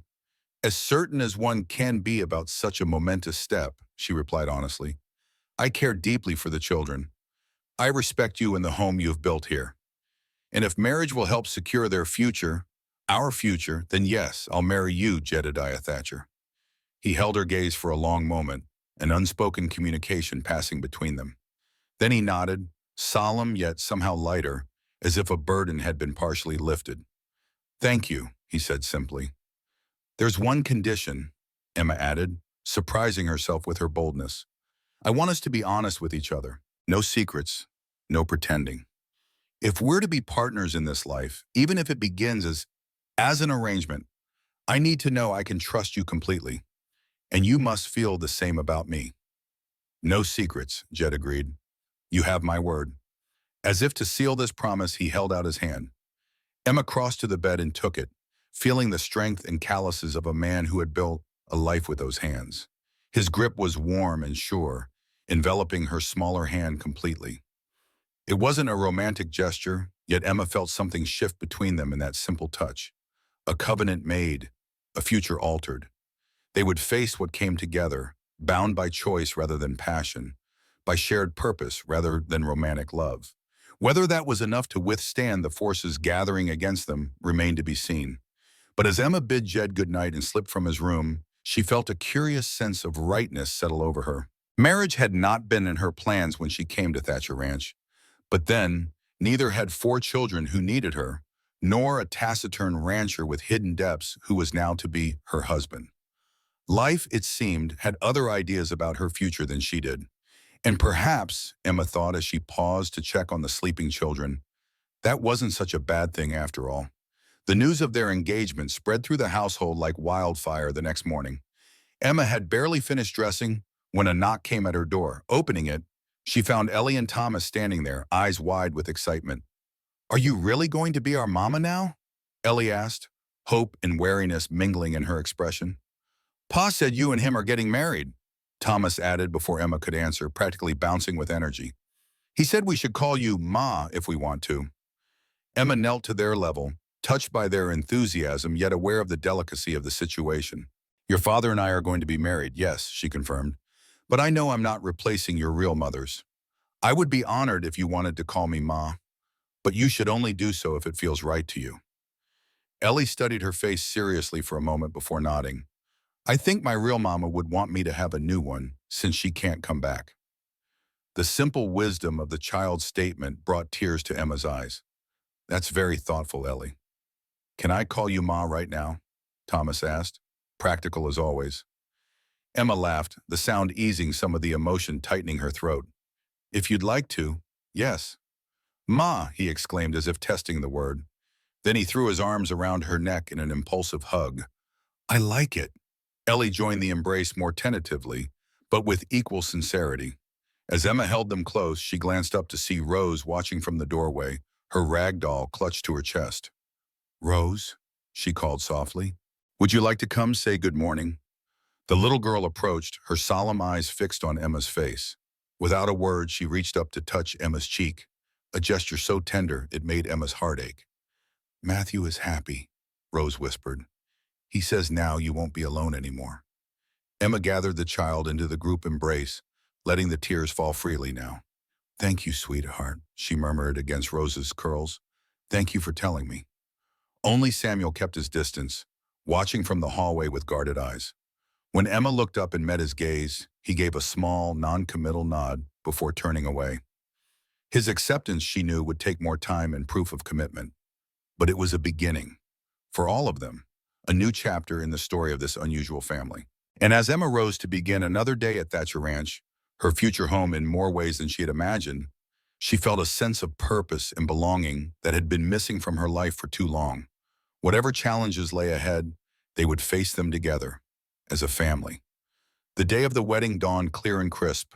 The October sky and endless blue canvas stretched above Willow Creek Valley. Emma stood at her bedroom window, watching as golden light spilled across the land that would soon be legally, as well as emotionally, her home. There had been no time for elaborate preparations. With the welfare officer due to visit in just 2 days, they had moved quickly, securing a special license through Judge Morris, who had indeed proven sympathetic to their situation. The ceremony would be simple. Reverend Taylor from the neighboring town would perform it here at the ranch that afternoon, with only a few trusted neighbors as witnesses. Not the wedding Emma had once dreamed of as a young girl, but in many ways more meaningful than those girlish fantasies. A soft knock interrupted her thoughts. "Come in," she called, turning from the window. Ellie entered, carrying a small bouquet of late wildflowers and sage tied with a faded blue ribbon. "I picked these for you," she said shyly. "Mrs. Henderson said a bride should have flowers." Emma's heart swelled with tenderness. "They're beautiful, Ellie, thank you." She took the modest bouquet, inhaling its subtle fragrance. "The ribbon is lovely, too." "It was my mama's," Ellie confided. "Pa keeps a box of our special things. He said I could use it for today." The simple generosity of the gesture touched Emma deeply. "I'm honored," she said softly. "Truly." Ellie's face brightened. She hesitated a moment, then asked, "Can I help you get ready? I could brush your hair." "I would love that." As the young girl carefully drew the brush through Emma's hair, her small face serious with concentration, Emma marveled at how swiftly bonds had formed between them, not replacing the mother Ellie had lost, but creating something new and precious in its own right. "You look pretty," Ellie declared when she had finished. "Pa is going to think so too." Emma smiled at their reflection in the small mirror. "Do you think so?" "Mm-hmm. He looks at you different out already." The child's observation was surprisingly perceptive. Not sad quiet like he used to be, more like thinking quiet. Before Emma could respond to this intriguing distinction, Thomas burst into the room, his usual boundless energy amplified by the day's excitement. "Ma, Reverend Taylor is here early, and Mrs. Henderson brought a cake, and Samuel won't put on his good shirt, and Rose says she can see angels waiting to watch." He delivered this report in one breathless stream, barely pausing for air. "Slow down, Thomas," Emma laughed, rising from her seat. "Let me understand. The Reverend is already here?" "Yes'm, and Pa says not to rush, but everyone's waiting in the parlor, and can he come talk to you?" "Of course." Emma smoothed her dress, her best, a deep blue wool with simple ivory trim, and took a calming breath. "Tell him I'm ready." As Thomas dashed off on his mission, Ellie gave Emma's hand a squeeze. "I'll go help Rose get ready," she offered, slipping from the room with newfound maturity. Alone again, Emma took a moment to center herself. This marriage might have been arranged hastily and for practical reasons, but she was determined to enter it with sincerity and hope. The vows she would speak today would be genuine, even if the circumstances were unusual. A knock, firmer than Ellie's, drew her attention. "Emma?" Jed's deep voice came through the door. "Come in," she called, turning to face him. Jed entered, and Emma caught her breath involuntarily. He was dressed in what must have been his best clothes, a clean dark suit that, though somewhat outdated in style, fit his broad shoulders perfectly. His hair was neatly combed, his face freshly shaven. The overall effect was striking, the rugged rancher transformed into a figure of quiet dignity. His eyes widened slightly as he took in her appearance, a reaction that sent a surprising flutter through Emma's chest. "You look beautiful," he said simply. "Thank you." She smiled, unexpectedly shy. "You're quite handsome yourself." A faint color touched his cheekbones, and he cleared his throat. "I wanted to speak with you before the ceremony," he said, his tone growing serious, "to make sure you haven't had second thoughts." "Have you?" she countered gently. "No." His response was immediate and firm. "But I'm not the one marrying a man I've known barely 6 weeks." Emma moved closer, meeting his gaze directly. "I haven't had second thoughts, Jed. I believe this is right, for the children and for us." Relief flickered in his eyes, followed by something warmer. "I'm glad," he said quietly, "because I wanted to give you this, and I didn't want it to be unwelcome." From his pocket, he withdrew a simple gold ring. "It was Sarah's," he explained. "I thought, but if you'd prefer something else, I understand completely." Emma looked at the ring, touched by the gesture and its significance. For Jed to offer his first wife's ring meant he truly saw this marriage as real, not merely a legal arrangement. "I would be honored to wear it," she said softly. Jed exhaled as if he'd been holding his breath. "Thank you." He hesitated, then added, "I want you to know, Emma, that while this marriage may have begun as a practical solution, my respect for you is genuine, and my gratitude for what you're doing for the children, for all of us, goes beyond words." The simple sincerity in his voice moved her. "I feel the same," she assured him. Whatever the future brings, I'm facing it willingly, with open eyes and an open heart. Something shifted in his expression then, a softening, a spark of warmth that hadn't been there before. His hand moved as if to reach for hers, but stopped short when Rose's voice called from the hallway. Pa! Miss Emma! The angels say it's time. They shared a smile at the child's announcement. We'd better not keep the angels waiting, Jed said, his voice lighter. Emma nodded, tucking Ellie's bouquet into her sash. Lead the way, Mr. Thatcher.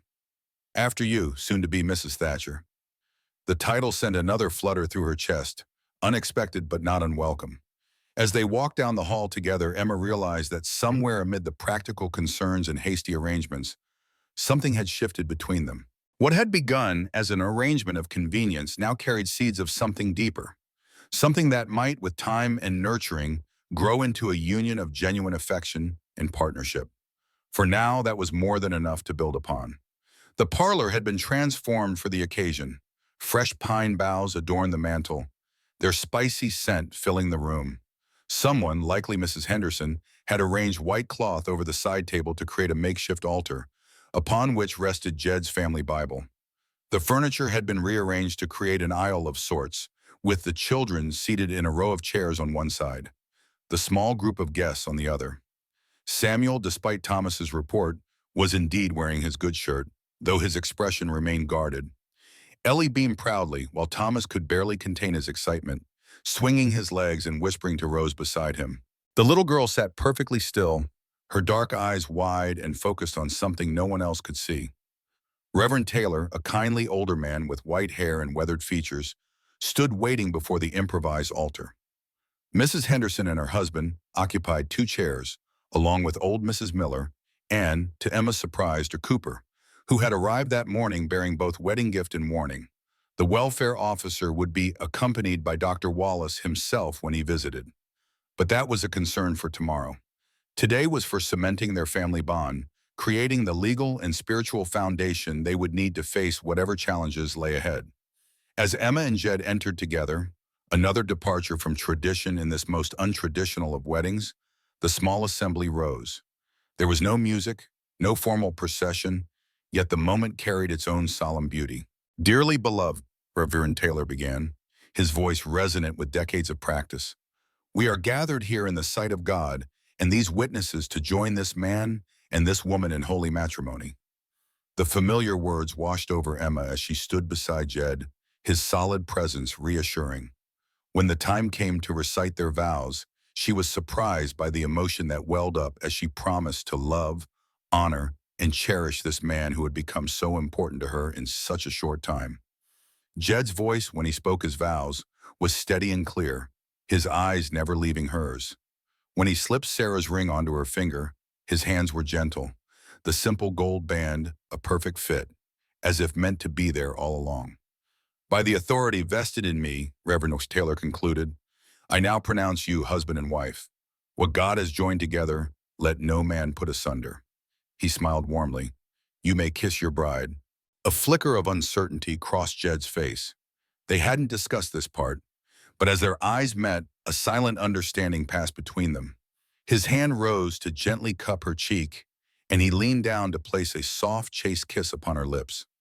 Brief as it was, the contact sent a surprising warmth through Emma, a sense of rightness that transcended the pragmatic nature of their union.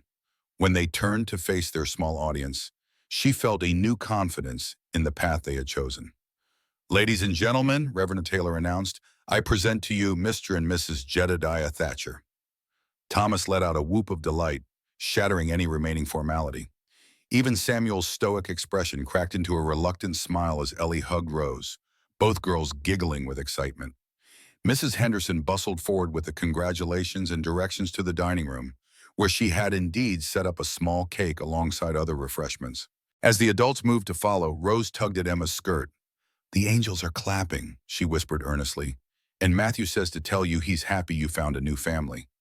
Emma knelt, gathering the child into her arms, too moved to speak for a moment. Thank you, Rose, she finally managed. That means more than I can say. When she rose, she found Jed watching them, a question in his eyes. Emma nodded slightly, confirming that Rose had mentioned Matthew again.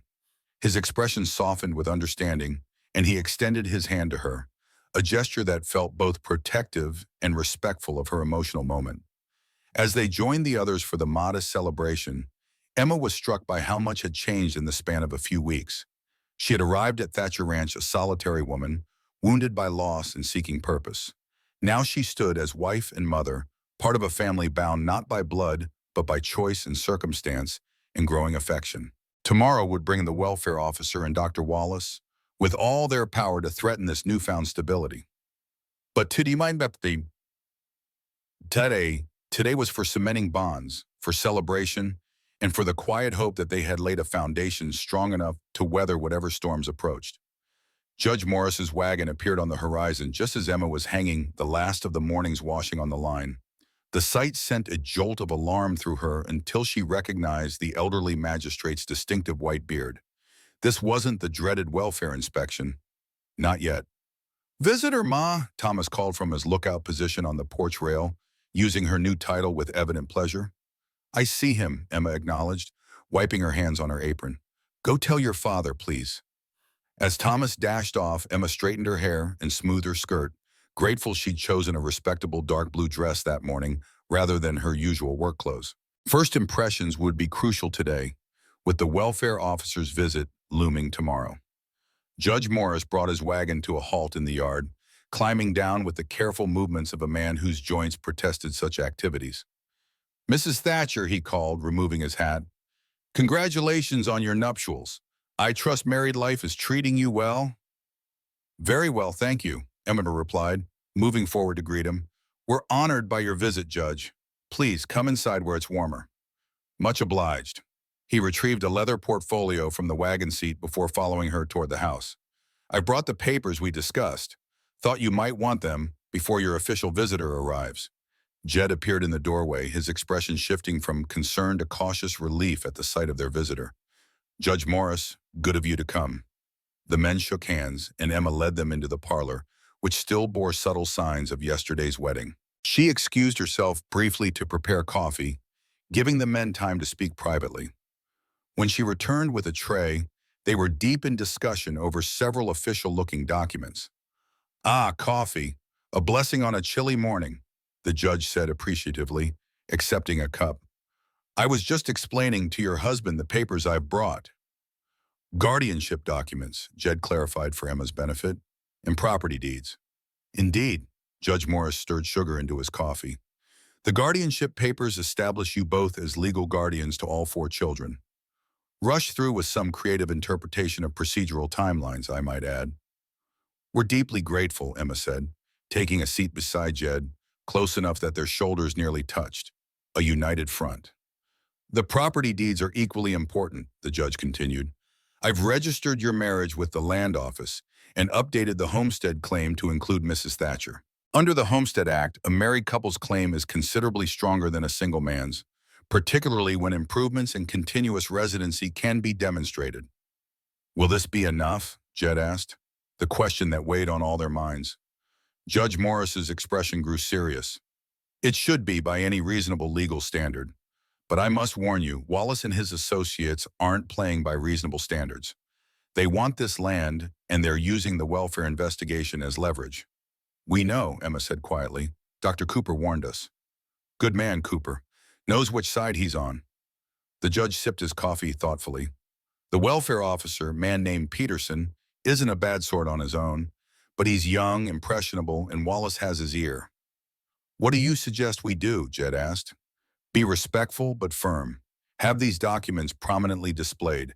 Show a united, stable household."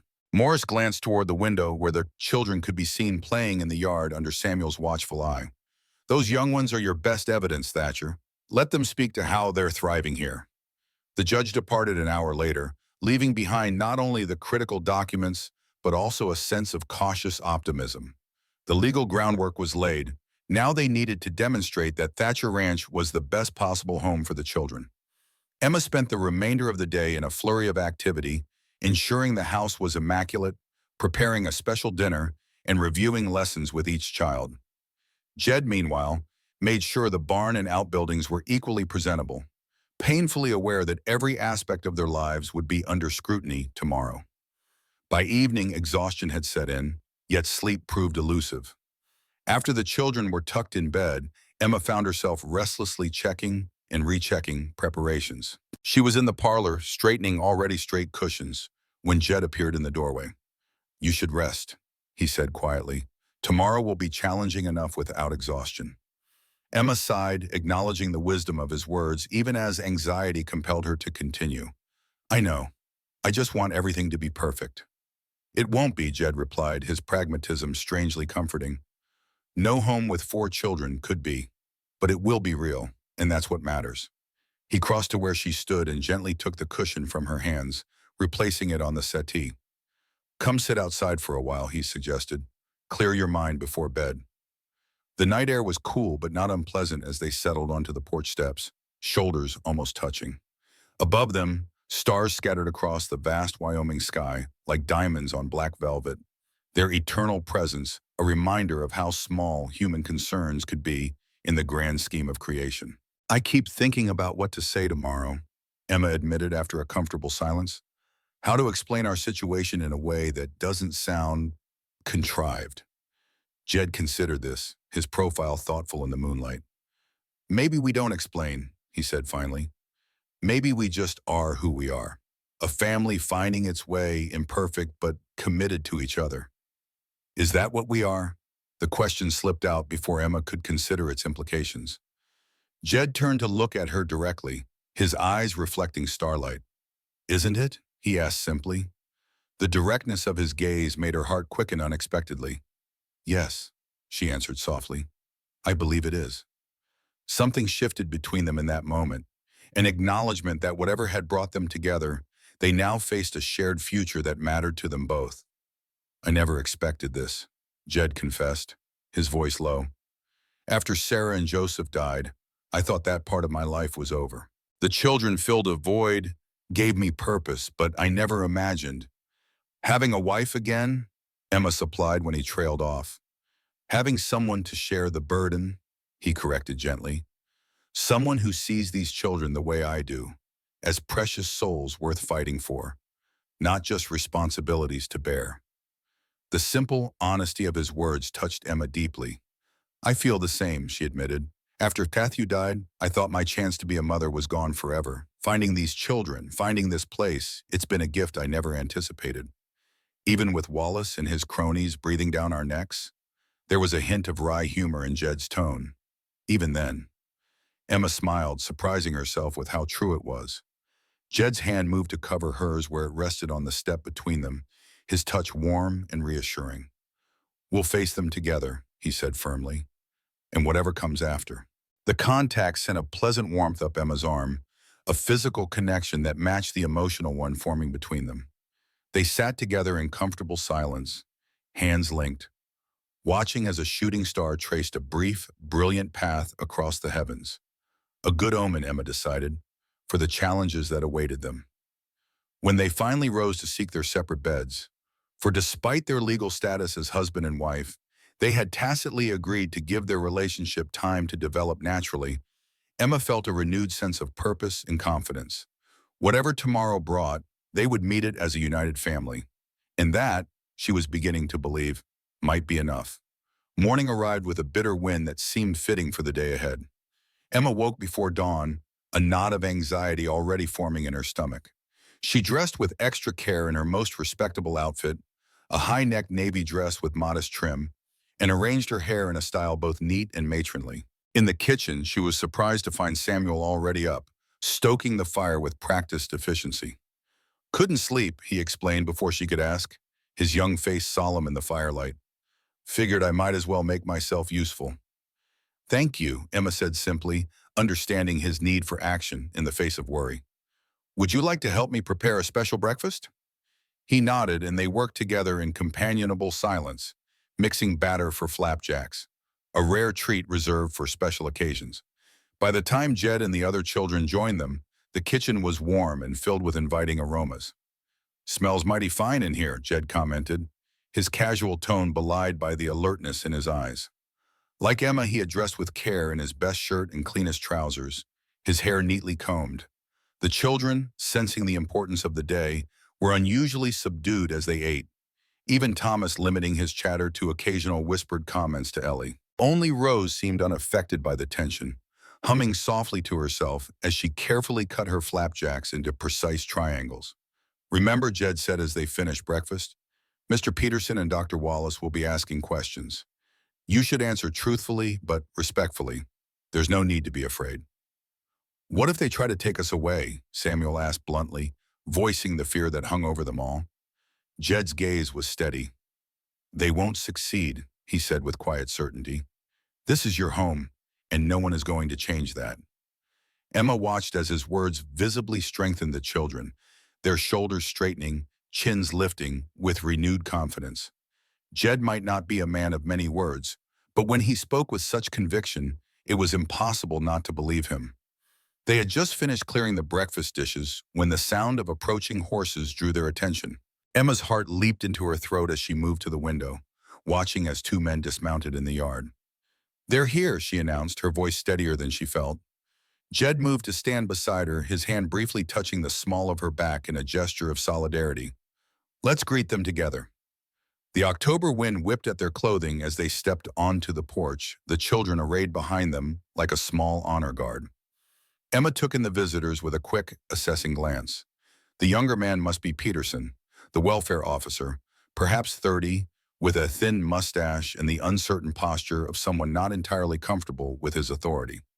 Beside him, Dr. Wallace cut a more imposing figure, tall, silver-haired, impeccably dressed in a suit that spoke of prosperity beyond what a small-town doctor might typically afford. "Mr. Thatcher," Wallace called, his voice carrying a note of false heartiness. "And Mrs. Thatcher, I presume?" The slight hesitation and emphasis on her title carried clear skepticism. "Dr. Wallace, Mr. Peterson," Jed acknowledged with a nod. "Yes, this is my wife, Emma." "A recent development, I understand," Wallace remarked, his smile not reaching his eyes. "Quite convenient timing." Emma felt Jed tense beside her, but was impressed by his restraint as he replied evenly, "We're fortunate she came into our lives when she did. Please come inside out of the wind." As they moved into the parlor, Emma was acutely aware of how the visitors' eyes assessed everything. The cleanliness of the room, the educational materials neatly arranged on a side table, the carefully displayed guardianship papers and marriage certificate on the mantel. "Coffee?" she offered, determined to maintain the social niceties despite the undercurrent of hostility from Wallace. "That would be most welcome, Mrs. Thatcher," Peterson replied, his tone considerably more polite than his companion's. While Emma prepared the coffee, Jed introduced the children, who responded with the good manners they had been practicing. Even Samuel managed a respectful "sir" when addressed, though his eyes remained wary. When Emma returned with the coffee tray, Peterson had taken out a notebook and was asking Jed about the ranch's operations and income. Wallace, meanwhile, was examining the guardianship papers with evident displeasure. "These appear quite recent," he observed as Emma handed him a cup. "Rushed through, one might say." "Judge Morris was kind enough to expedite them," Emma replied smoothly, "given the circumstances." Wallace's eyebrow arched. "The circumstances being our visit today?" "The circumstances being that these children deserve the security of legal guardianship," she corrected, maintaining her composure. "Something that should have been addressed sooner, as we freely acknowledge." Peterson glanced up from his notes. "How long have you been teaching the children, Mrs. Thatcher?" "Just over 6 weeks now," she answered truthfully, "though I've been a teacher by profession for nearly 10 years. "And where did you teach previously?" Emma provided a brief account of her teaching positions in various eastern towns, conscious of Wallace's scrutiny. When she mentioned her nursing experience during the war, his expression sharpened with interest. "So you have medical training?" he inquired, an edge to his voice. "Basic nursing skills only," she clarified. "Nothing that would approach a doctor's expertise." Wallace's smile was thin. "Yet I understand you've been providing medical care to the children?" "Simple first aid," Jed interjected, "as any parent would." The pointed use of the word parent did not escape notice. Peterson made another note, then turned his attention to the children. "Samuel," he began, addressing the oldest, "are you happy living here?" The boy's eyes flicked to Jed, then back to Peterson. "Yes, sir," he answered firmly. "And what do you like about it?" Samuel considered the question with characteristic seriousness. Pa teaches me useful things, he said finally. How to care for animals. How to fix things when they break. Now with Ma, I'm learning reading and numbers too. But Mr. Thatcher isn't your real father, is he? Wallace cut in. Samuel's jaw tightened. He's the only PA I remember, he said, a hint of defiance entering his tone. He took me in when nobody else would. Wallace opened his mouth to press further, but Peterson moved on, addressing similar questions to Ellie and Thomas, who responded with earnest descriptions of their lessons and chores. The welfare officer seemed particularly impressed by Ellie's reading progress and the neat samples of schoolwork Emma had displayed. Rose, when her turn came, regarded the visitors with her unsettling directness. "The angels don't like you," she informed Wallace calmly. "They say your heart is full of counting money." An uncomfortable silence fell. Emma stepped forward quickly. "Rose has a vivid imagination," she explained, though her cheeks burned with embarrassment and a secret admiration for the child's perception. "Clearly," Wallace said dryly, "perhaps we should continue our assessment without the children present." At Jed's nod, Emma shepherded the children outside, promising a special story if they played quietly while the adults talked. As she closed the door behind them, she caught Samuel's eye, reading the worry there. "It will be all right," she whispered, hoping she spoke the truth. When she returned to the parlor, the atmosphere had noticeably chilled. Wallace stood by the fireplace, his posture dominant, while Peterson remained seated, continuing to take notes. "Mrs. Thatcher," Wallace began without preamble, "are you aware of your husband's medical history?" The question, clearly designed to unsettle, did not catch Emma entirely unprepared. "If you're referring to his service as a doctor during the war, yes," she replied steadily. "I'm referring to his mental instability following that service," Wallace clarified, his tone sharp. "The melancholia, the withdrawal from society, the inability to practice medicine despite his training." Jed remained silent, though Emma could see the tension in his jaw, the slight whitening of his knuckles where his hands rested on his knees. "I'm aware that my husband experienced grief following the loss of his first wife and son," she answered carefully. "As many do. His response was to build this ranch and provide a home for children who had no one else. Hardly the actions of an unstable mind." "Yet you've known him barely 2 months," Wallace pressed. "And married him after what, 6 weeks? Does that strike you as the decision of a rational woman?" Emma felt a flush of indignation rising in her cheeks. "When you find a place where you're needed, Wallace, and people you can care for, sometimes the heart recognizes home faster than convention might dictate." Something in her words seemed to resonate with Peterson, whose expression softened slightly. Wallace, however, was undeterred. "Mr. Thatcher," he said, turning his attention to Jed, "perhaps you can explain the incident with Mr. Phillips and his surveying party. I understand shots were fired." "After they trespassed on my property and refused to leave," Jed replied evenly, "I fired a warning shot into the ground. Phillips was the one who aimed at a person." "Yet you have a history of violence," Wallace continued relentlessly. During the war, Jed interrupted, his voice suddenly hard. "I served as a field surgeon alongside you, Wallace. I saw the same horrors you did. The difference is that I never profited from them." The accusation hung in the air, charged with years of unspoken history. Peterson looked up from his notebook, clearly sensing he was missing important context. Wallace's face flushed with anger. "I built a respected practice through hard work," he snapped, "while you retreated to this wilderness to play at being a farmer." "I came here to heal," Jed corrected quietly, "something you might understand if you valued people over property." The barb struck home. Wallace's expression twisted with barely contained fury. "This inspection is a formality, Thatcher," he said coldly. "The children will be relocated to the territorial orphanage where they belong. Your hasty marriage and these rushed papers won't change that." Emma could remain silent no longer. "Those children belong here," she stated firmly, rising to stand beside Jed, "with the parents who love them and the home they know. You have no moral right to separate them from us, whatever legal technicalities you may exploit." "Morality?" Wallace scoffed. "From a woman who entered into a marriage of convenience to circumvent proper procedures?" "There was nothing convenient about it," Emma replied. surprising herself with the heat in her voice. I left a comfortable teaching position to come to this remote ranch because I believed in what Jed was doing for these children.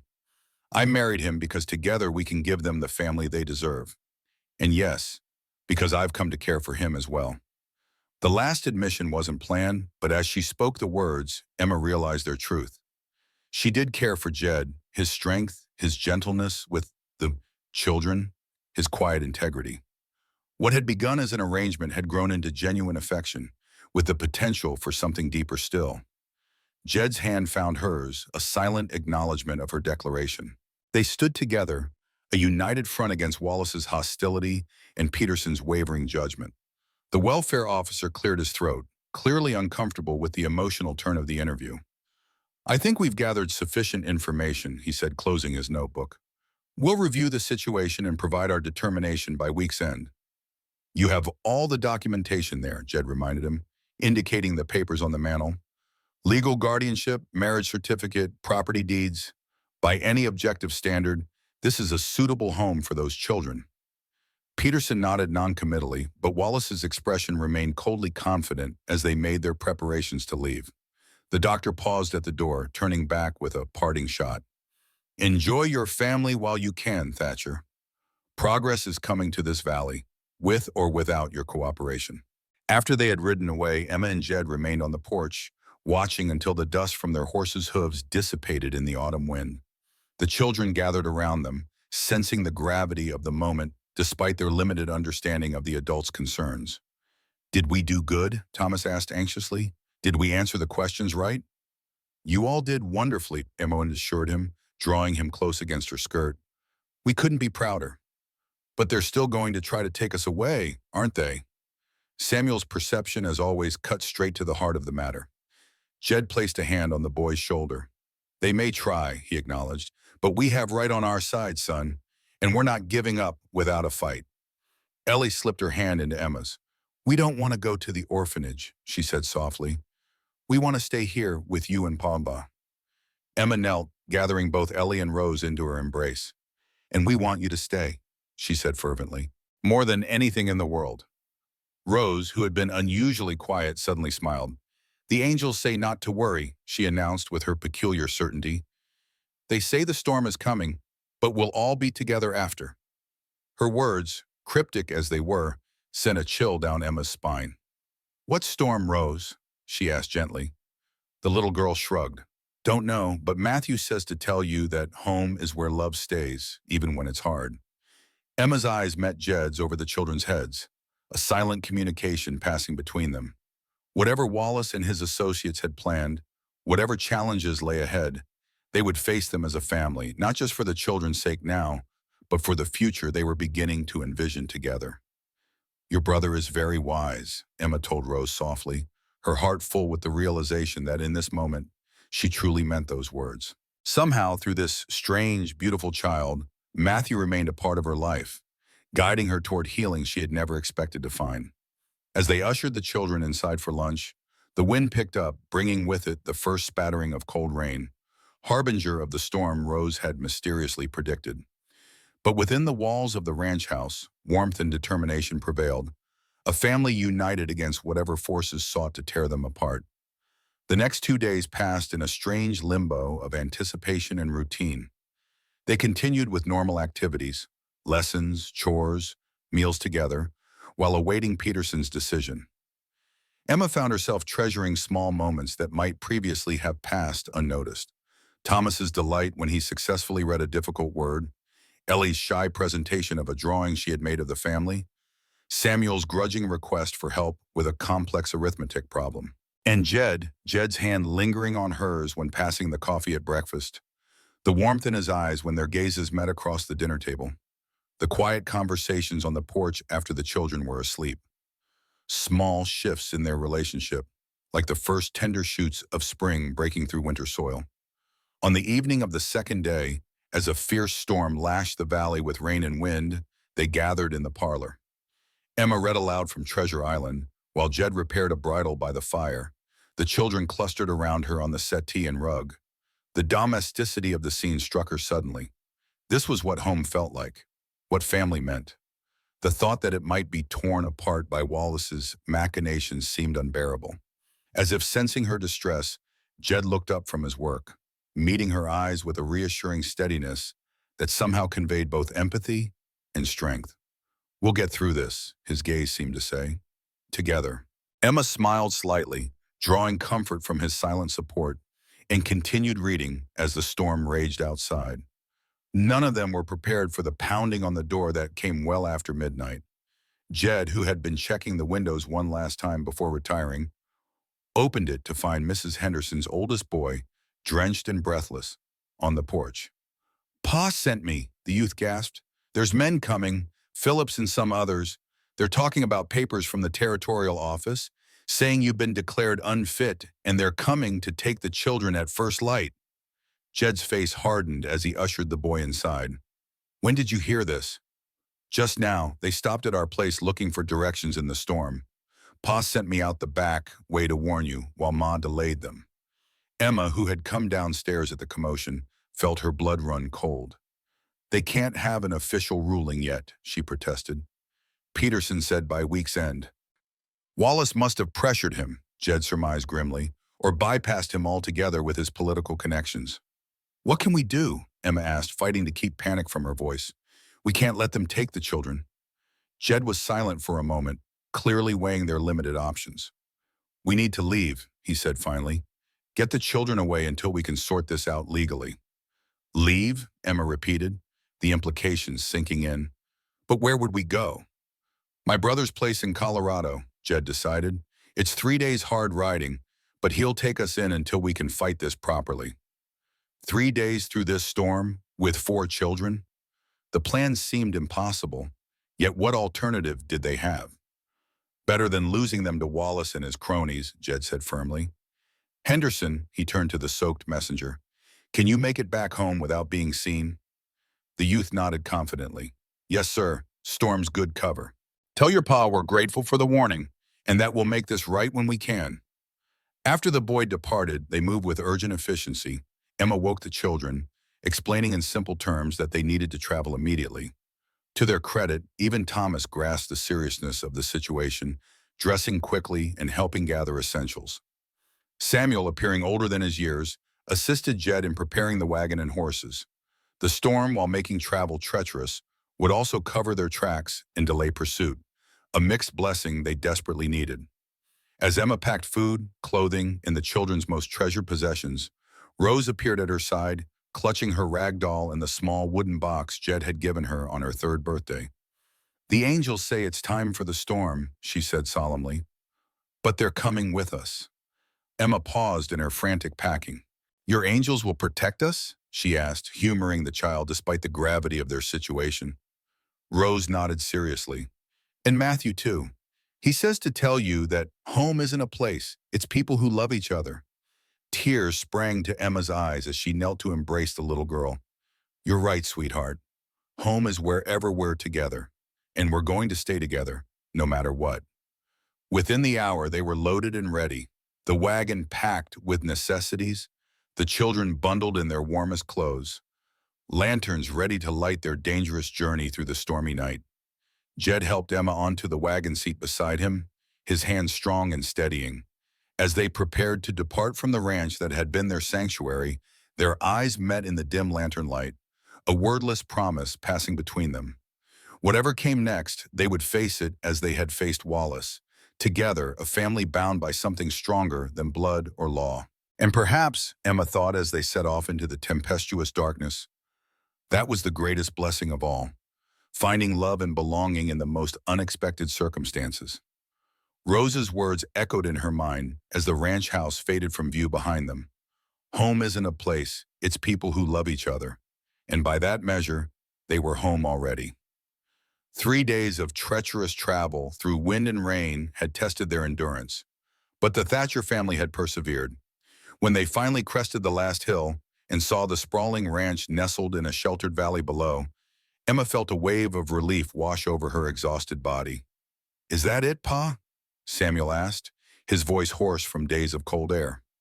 Jed nodded, a rare smile lighting his weathered face. "That's my brother Daniel's place, Raven Creek Ranch." As they approached, a tall figure emerged from the main house, followed by a woman and several children. Daniel Thatcher bore a striking resemblance to his brother, the same broad shoulders and steady gaze, though his hair was darker and his face less marked by hardship. "Jedediah," he called, striding forward to meet the wagon. "We'd about given up on you." "Got your telegram," Jed replied, climbing stiffly down. "Didn't expect you so soon, though." Daniel clasped his brother's shoulder. "Your timing's perfect. Dr. Cooper sent word about what happened. We've been watching the road for days." Emma blinked in surprise. "Dr. Cooper contacted you?" "He and I served together, ma'am," Daniel explained, tipping his hat respectfully. "Any friend of Jim Cooper's is a friend of mine, and any family of my brother's is my family too." His wife, Mary, a warm-eyed woman with capable hands, welcomed them with immediate practicality. "These children need dry clothes and hot food, and by the looks of it, so do you two." She ushered them toward the house, calling instructions to her own children to prepare rooms and heat water. Within hours, the Thatcher family was settled, fed, bathed, and resting in comfortable beds for the first time in days. Emma, though exhausted, found herself unable to sleep. She slipped quietly downstairs to find Jed and Daniel at the kitchen table, heads bent over letters and documents. "Emma," Jed acknowledged, extending his hand to her, "you should be resting." "As should you," she countered, joining them. "What news?" Daniel pushed a telegram across the table. "From Judge Morris, Wallace and Phillips tried to claim you'd kidnapped the children. Morris set them straight with the guardianship papers." "And the ranch?" Jed asked, the question heavy with meaning. "Still yours legally," Daniel assured him. "They can't touch it without proof of abandonment, which would take years, and Cooper's gathering evidence of their railroad scheme. Says half the counties turned against Wallace since he showed his true colors." Emma felt a weight lift from her shoulders. "So we can go home?" "Eventually," Daniel nodded. "But for now, you're safer here. Let Cooper and Morris fight this battle.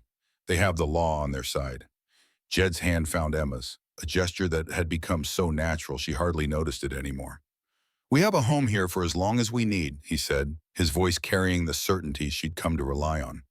Spring came early to Colorado, painting the valley with wildflowers and new grass. The children had blossomed in their extended stay.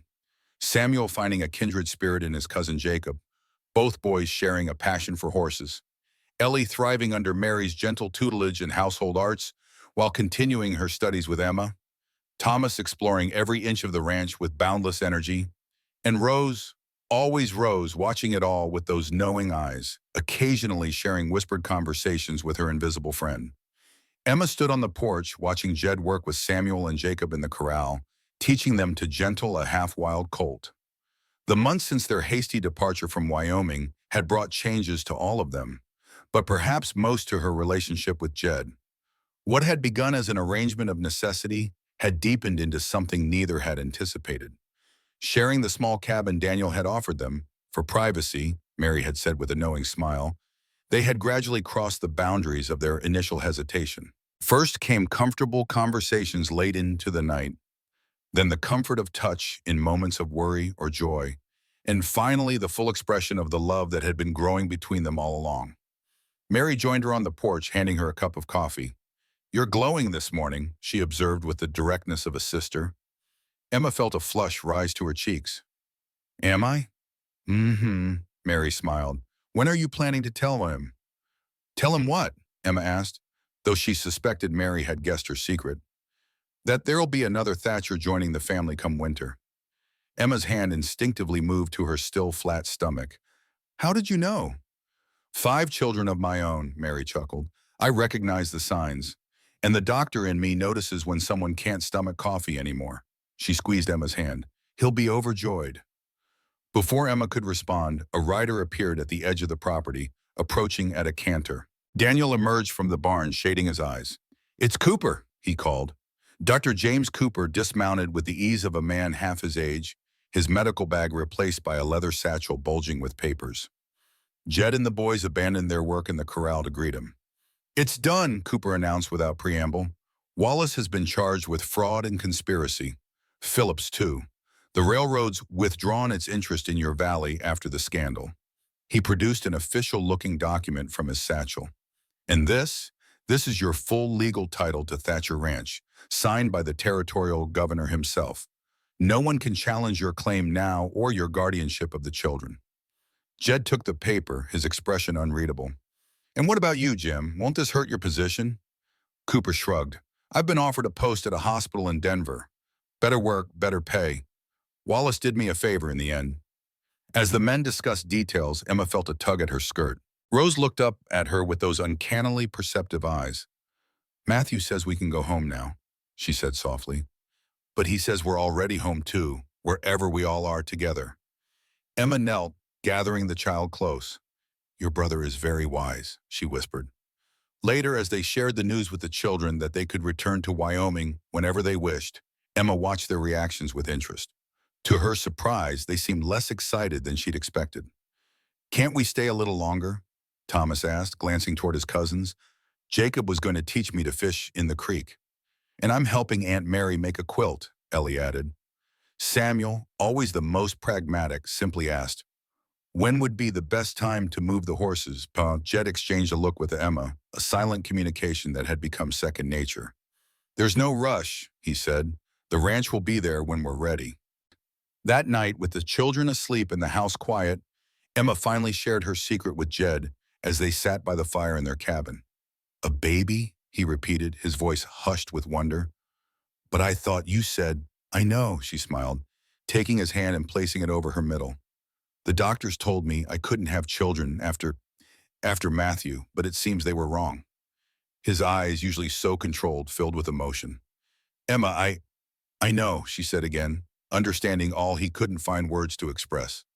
"I never expected this second chance either." He pulled her gently into his arms, his hand still resting protectively over their unborn child. "Home isn't a place," he murmured against her hair. "It's people who love each other," she finished, remembering Rose's words from that stormy night. As they held each other in the firelight, Emma thought of the strange, beautiful journey that had brought them here. From grief and loneliness to a family created by choice and chance, and now, incredibly, by blood as well. Whatever the future held, whether at Thatcher Ranch in Wyoming or here in this Colorado Valley or somewhere yet unknown, they would face it together, a family bound by something far stronger than circumstance. And that, Emma knew with absolute certainty, was the greatest blessing of all.